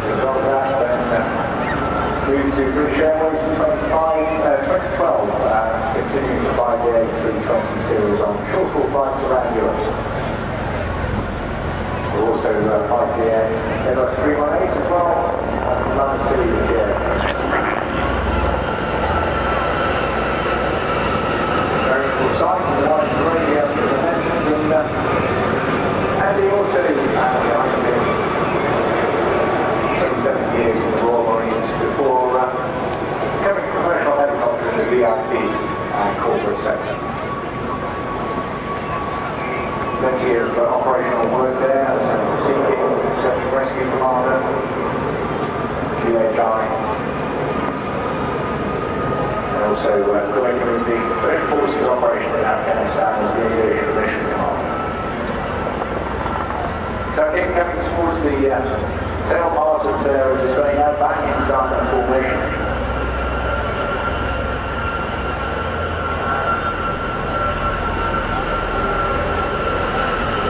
Turbo's on in about 8 minutes, I think.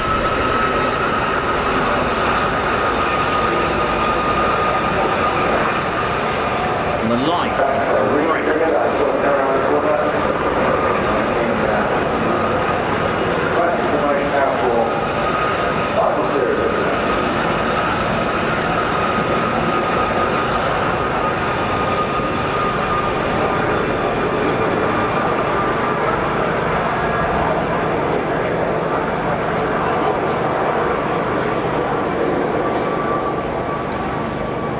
The sun's sort of gone away a little bit. Beautiful light now. Final tactical break.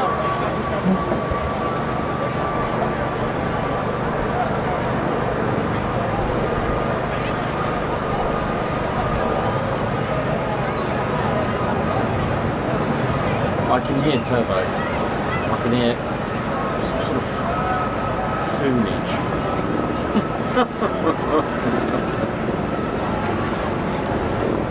This is cool.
Come on, Turbo, where are you, man? Oh boy, we're really whipping through this up. It's a fantastic afternoon. Remember, if you're with your children, family, it's turbo. lots of entertainment around on the beach and on the east over here. Remember, of course, the STEM Village. If you're budding engineer, you're just getting interested in how things work, do visit the STEM Village. On the beach at the bottom of the eastern zigzag, there's loads of things, interactive displays on everything from virtual reality to live focusing to live IC, and of course, zero carbon technology. There are some of the regions of our nation's top companies there. With their experts, they're apprentices, they're graduates, they're tech experts. So it's inspiring for the youngsters. Get yourself down there to STEM Village on the East Underground and have some fun there. But not right now. Now you need to prepare yourself for what's going to happen next. You know, Get ready, ladies, gents, and teddy bears. It should be turbo time. So we're heading down to the sharp end of the Royal Air Force front line. Yes, the aircraft There he is. our shores and skies 24 hours a day on what we call quick reaction alert. It is the incredibly capable. Here we go! Okay, aircraft capable of back to also you'll see it flying on a stone at 20 knots in the hands of David Avro. Coming in now, fast and low, just a little under 600 miles an hour. Please welcome Turbo in the Typhoon.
control. Look at this. Before going off on those deployments.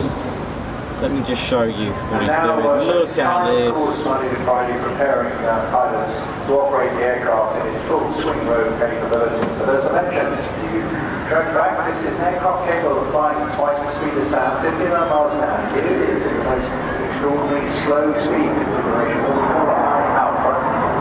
But once again, a little bit of additional assistance there, aided by those switching canards, front and ends.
G mitigation measures earlier on in the show, and those slides aircraft pilots just simply have to agree to vary it, or certainly squeeze and corrode is probably more likely.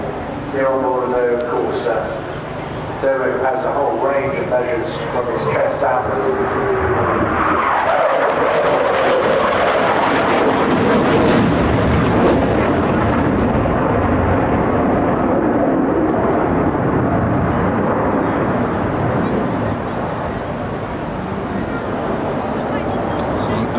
Turbo will end this differently. Well, that required, of course, not just flying, but also to fight it absolutely essential.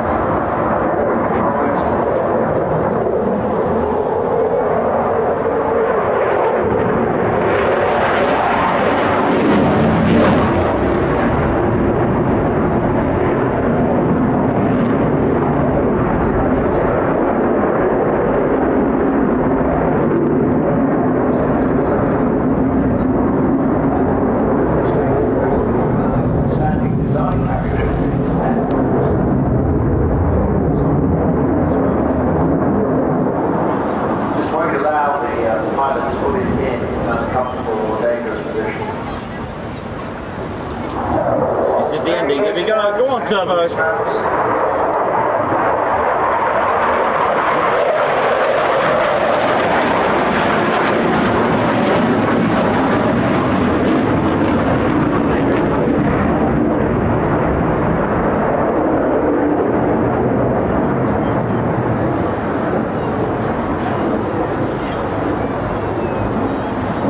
Or is it? He's gonna do it. Now, here we go.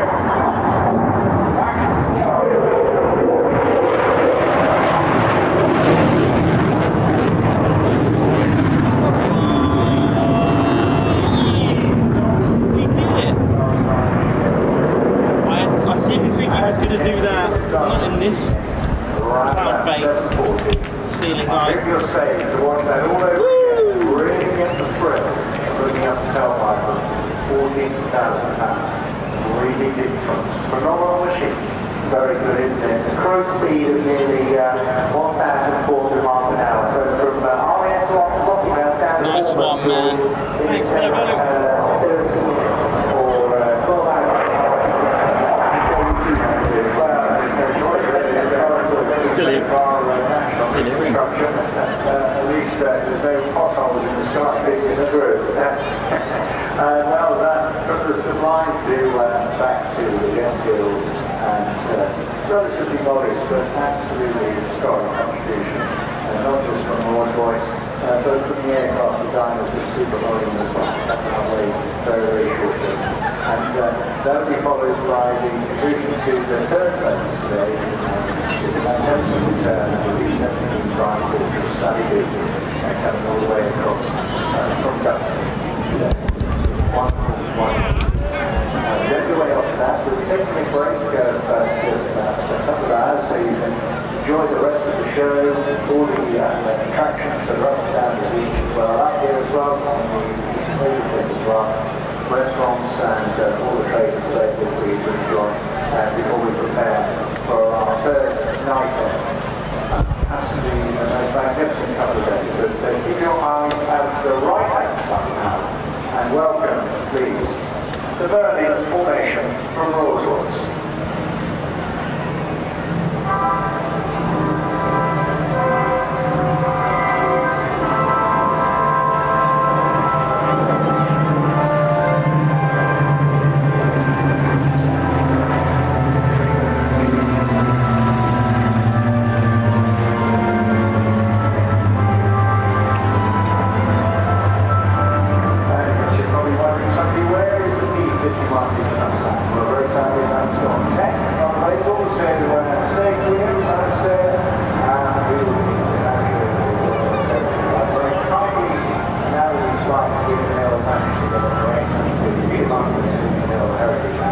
Grateful thanks to Peter for letting us the Mark 9 Spitfire flying along with the Rolls-Royce Mark 19 here today.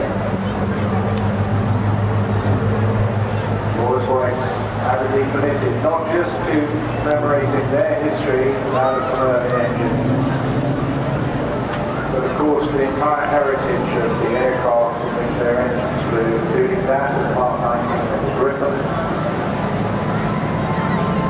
To inspire, educate, and promote aviation heritage through the operation and demonstration of rare and historically accurate aircraft, engines, and armaments.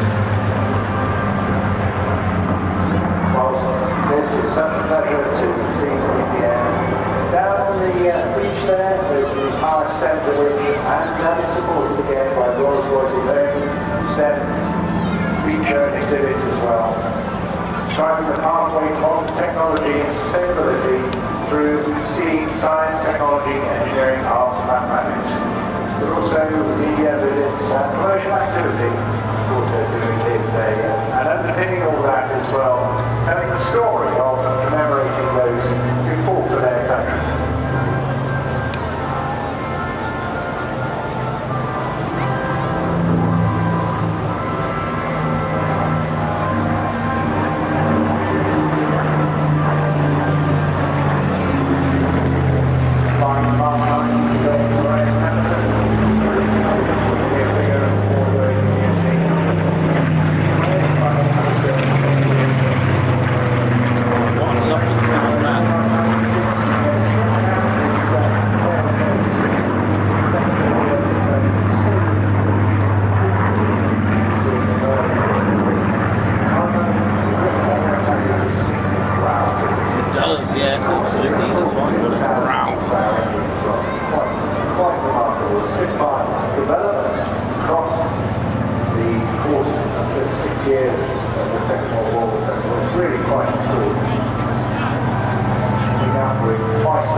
open to enjoy Mark 9. Very, very, very special aircraft. And it's just terrific that organisations such as Rolls-Royce commit themselves to preserving this heritage and history. Your eyes feel now as they run in with us now for the cause of the break of this event.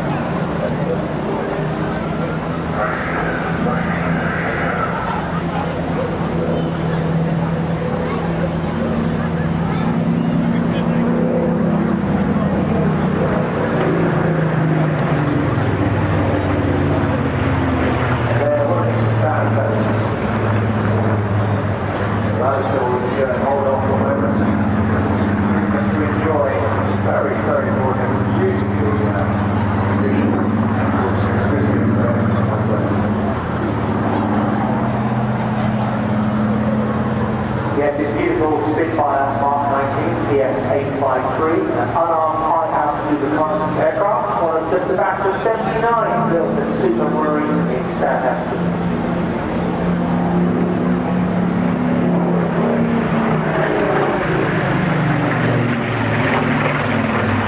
As George said, powered by that 2,000 horsepower Draken engine, representing the vehicle of Spitfire development in terms of speed and altitude capability. Top speed of 446 miles an hour, and a ceiling of 42,000 feet.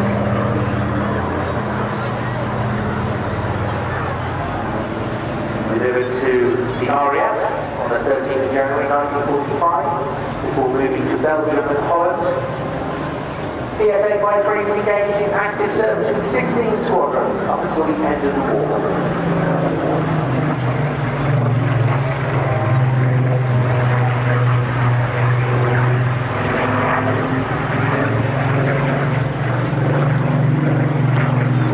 During that time, he participated in Operation Crossbow, protecting V1 and V2 veterans' weapons launch sites.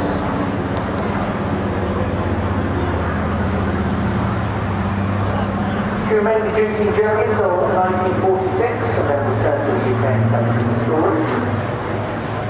And then along with some sister Mark 19, he retired to ceremonial display duties for the RAF Historic Army Flight, Historic Aircraft Flight, apologising for Rome and against the Battle of Wingy.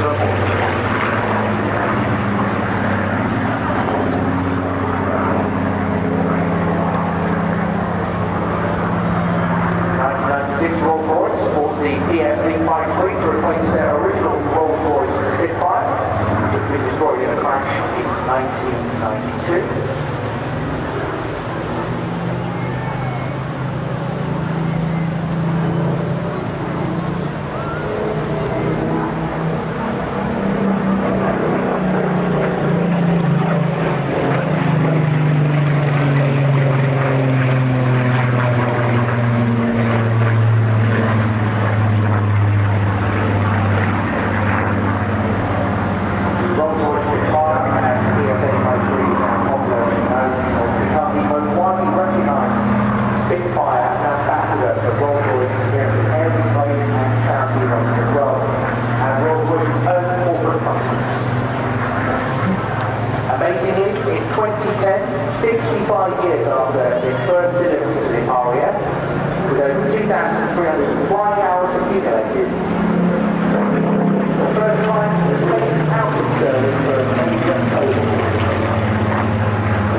just such a pleasure. What a privilege it has been having so many warblers at Bournemouth Air Festival. So, give it a big working hard. All these guys did their weekend as well.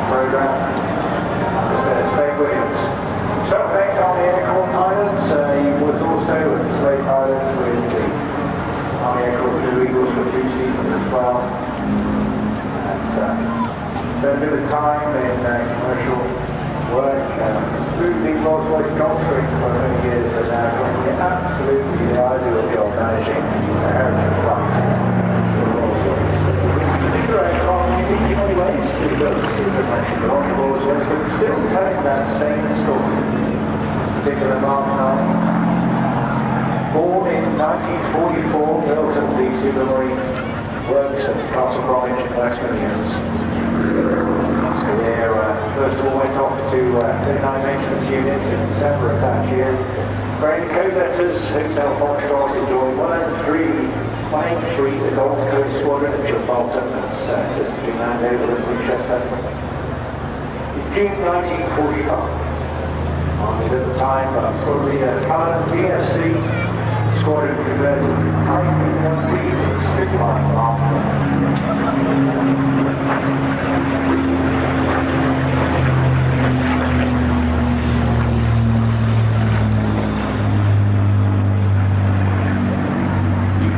Pilots making all plans to Gazelle Squadron where they joined the Fighting Command Group number 11 and converted to Mark 9 with 4 new aircraft being carried in by the famous group of sailors, the 80A.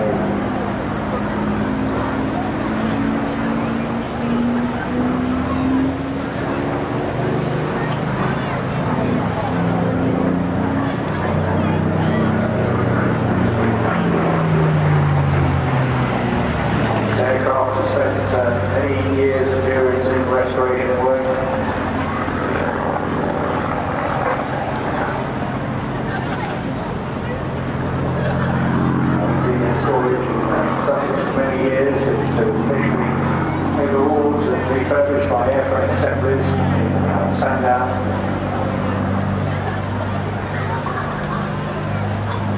Remained dormant for many years before going back into flying growth in 1996.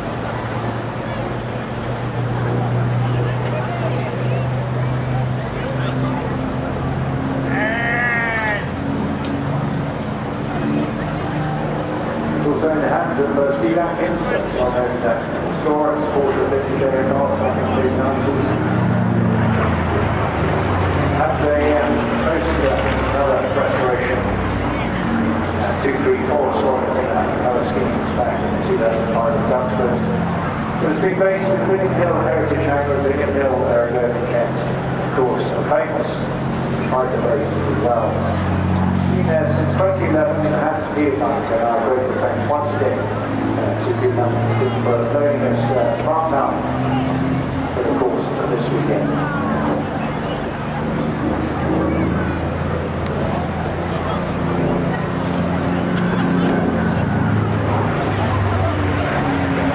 Spitfire, receiving the cherry many respects, it's a clear sort of machine. But, Hurricane, of course, for the first impact of the Battle of Britain, scoring twice as many kills in the early days. The Avro course with over 20,000 of them, a remarkable achievement. And great in UK now, so many Spitfires out there staying here, giving a final top side it.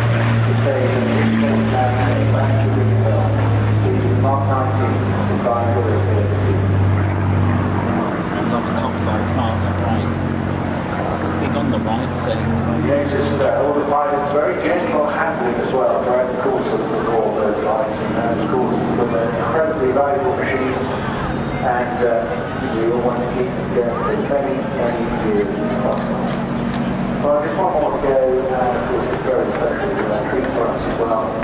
And I don't get to see too much but see a little chink in the sky up there with a bit of brightness, it's a glimmer. Oh well, let's just hope we get through with it. It would be great to have this summer on the aircraft. It's Alistair was regarding our back one, but so you have a bit more time probably to come back on.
Ted and I are part of the supporters for Sally B. We went along to the Roll of Honour on the 11th of August, and amongst other supporters, Ted's name is on the port side of Sally B towards the back of the fuselage.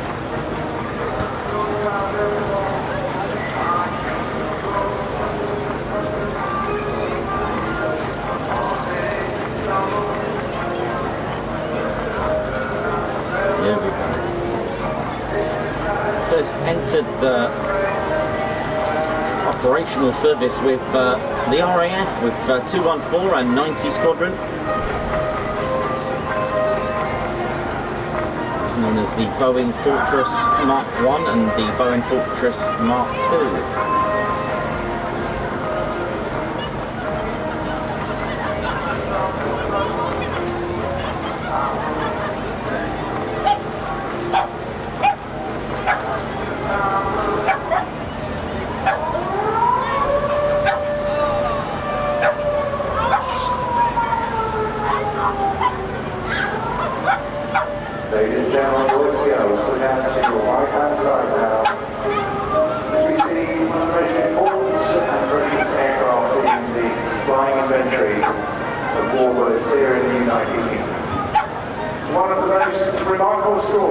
that we see here today for an astonishing 49th season of Sally B, the only airworthy Boeing B-17 flying fortress in Europe, embarking on yet another airspace season. Feat which has been described by many as impossible.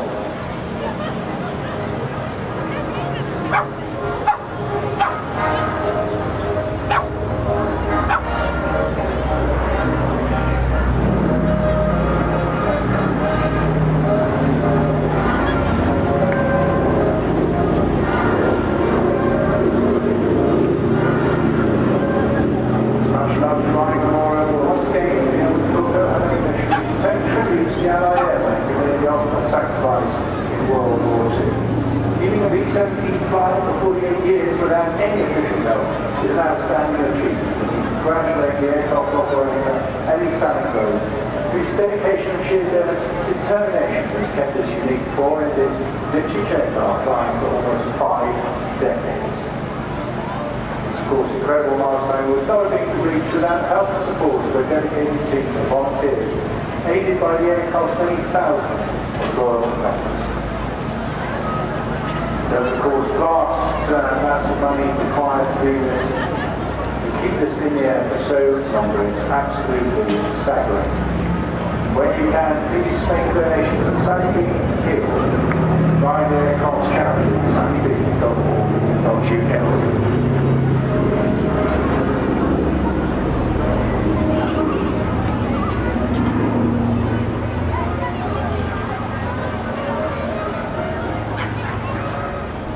The B-17, legendary for its tough airframe, easily able to counterclimb despite extensive damage, powered by 4 1,200 horsepower Wright Cyclone turbo supercharged radial engines, creating that 4,800 horsepower groan across full 8 tons.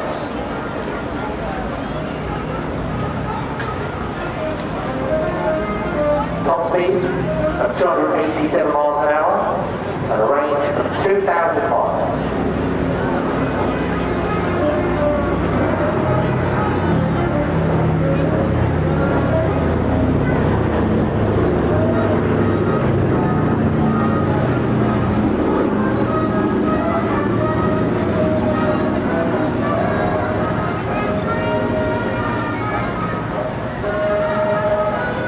B-17 weighing 25 tons with a normal bomb load of 8,000 pounds.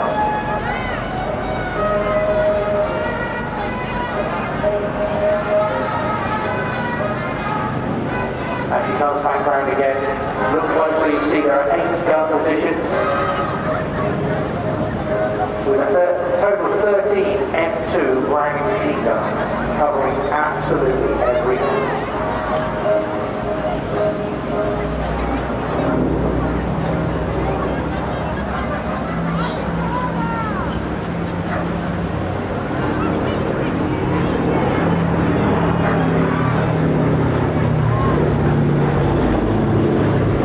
Yes, effectively we're looking at 287 miles an hour, 25 tons all the more. Sally is the United States Army Air Force 8th Air Force Memorial Flight. The most important flight every year is the flight past over the Biplane military cemetery. Above all, she flies in honour and remembrance of all Allied airmen who made the ultimate sacrifice in World War II. Work never stops, however, help is always needed to continue to allow this critical piece of living history to continue to inspire hundreds of thousands each year, including new generations, all of whom will witness one of the most evocative and moving reminders of the sacrifice Allied airmen made in the Second World War.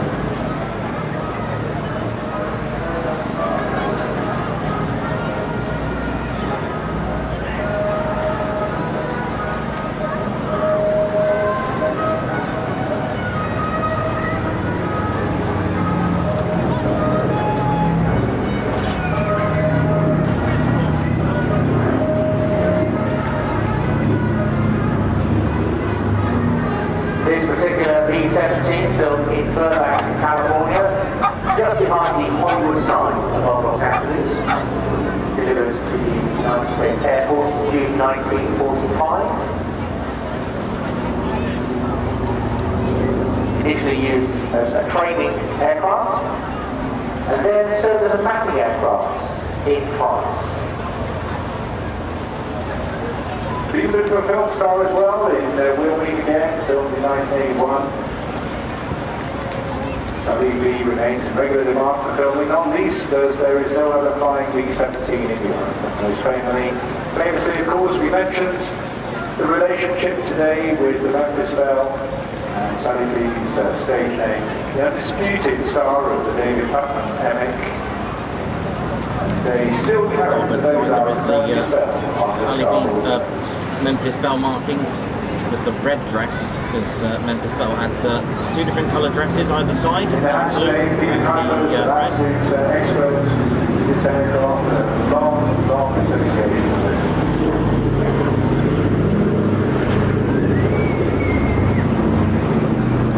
But must also mention Ted Reggie, an extraordinary, talented aviator.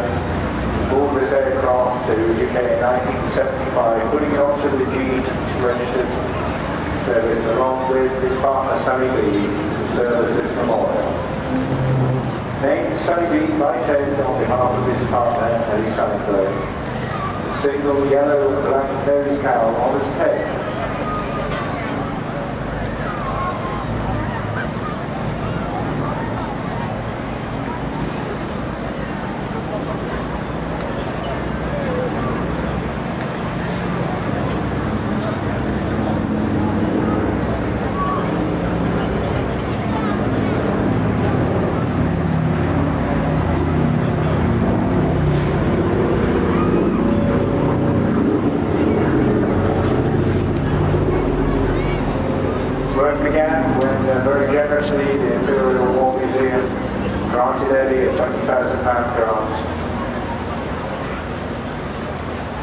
Establishing the D-17 charitable trust to keep this going for future generations. Despite many setbacks in 2008 and 2009, it continues to flow. One of the largest support organisations in the world. We ask you to support where you can. But just go to the sunnybeat.org.uk website. As the aircraft positions, I think for the final pass, the smoke will come on from one of the 2 and 4 engines on side, dedicated to all the members, sponsors and the team who keep us running. We salute, support and salute them, and Ellie in particular, for keeping this very important aircraft in the sky. Sally B.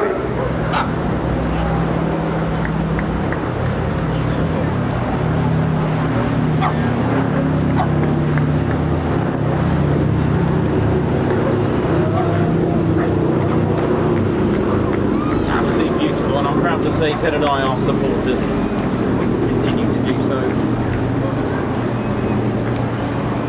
And what a fitting tribute that is to end phase 2 of this afternoon's flight. And so it's an extraordinary machine, extraordinary that it's still flying and going so well. And that is a big aircraft. A Spitfire is another challenge, but a large more engines not like that. And really tricky. So absolutely right, and a magnificent content.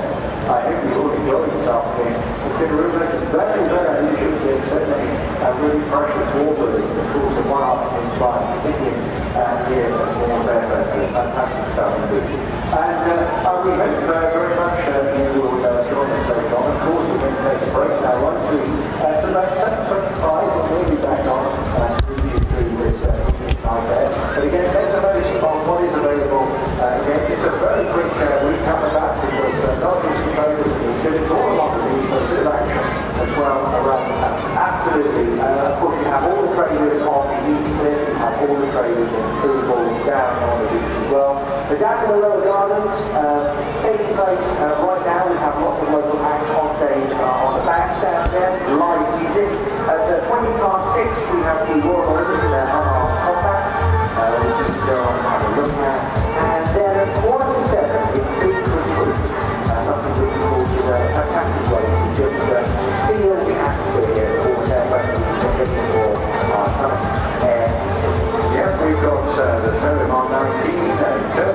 Jack with the Typhoon. We've got Firebirds at this time of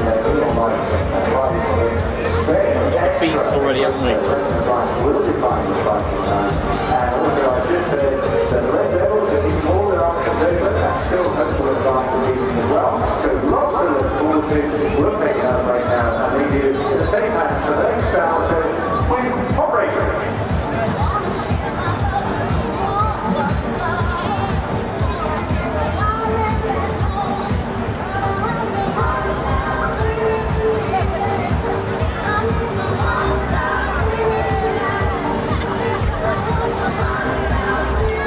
Yeah, absolutely.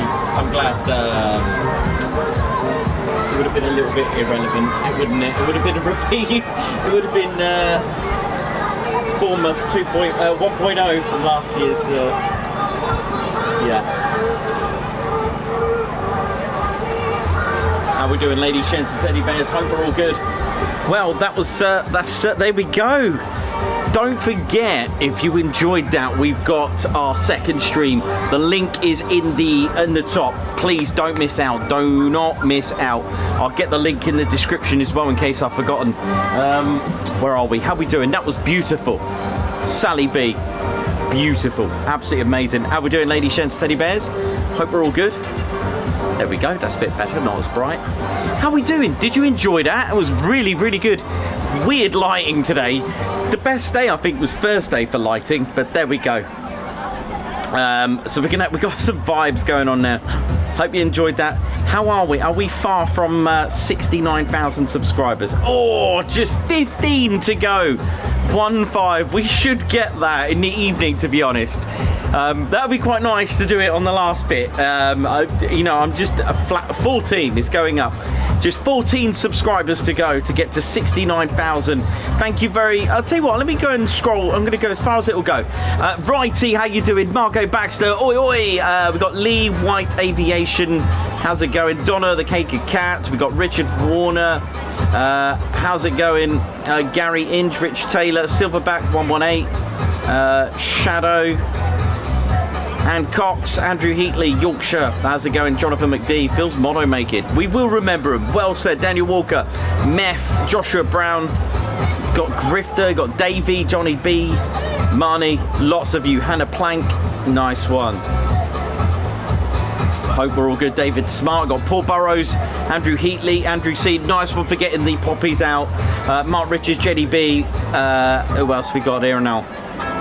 Katie Webber as well, thank you very much. That's Claire Bear's on here as well. We've got Daniel Walker, Chris Bloxham, lovely to have you all on here. Robert Owen, Julie Beard, lovely to have you on. You've got also just lastly Tony Michael F, how you doing? And Jakey as well. Right, so we're just going to finish up with so we'll be back at 7 p.m. all right, and I think I put 7:15, but get in there quick, get in with the chats and share. Sharing is caring.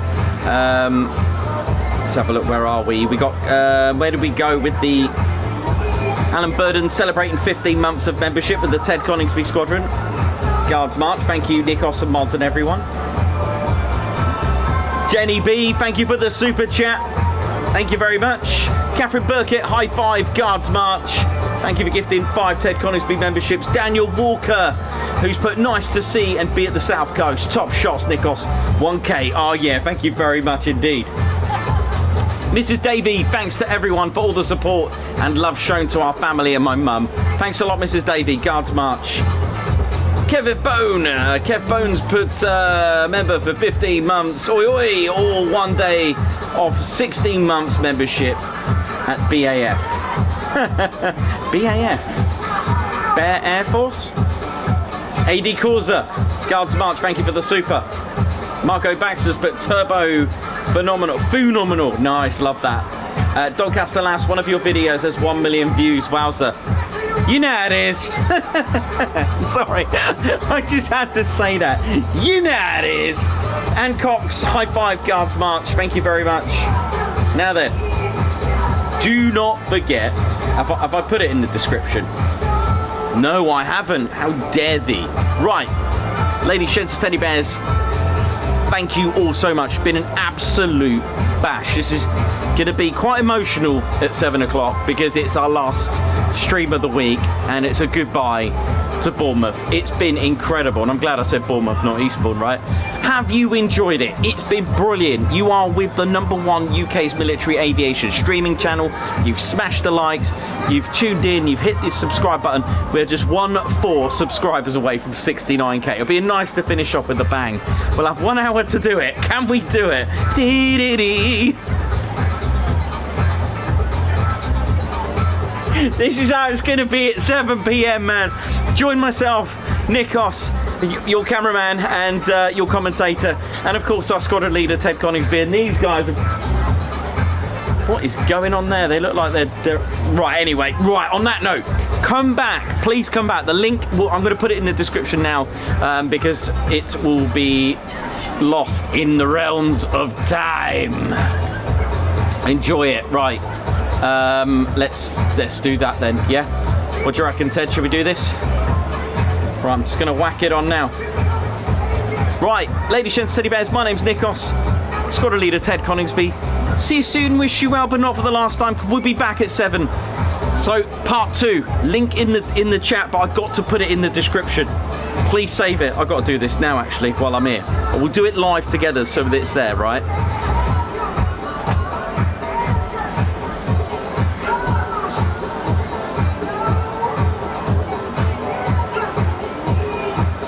Doing it now because we are not going to miss out on this one.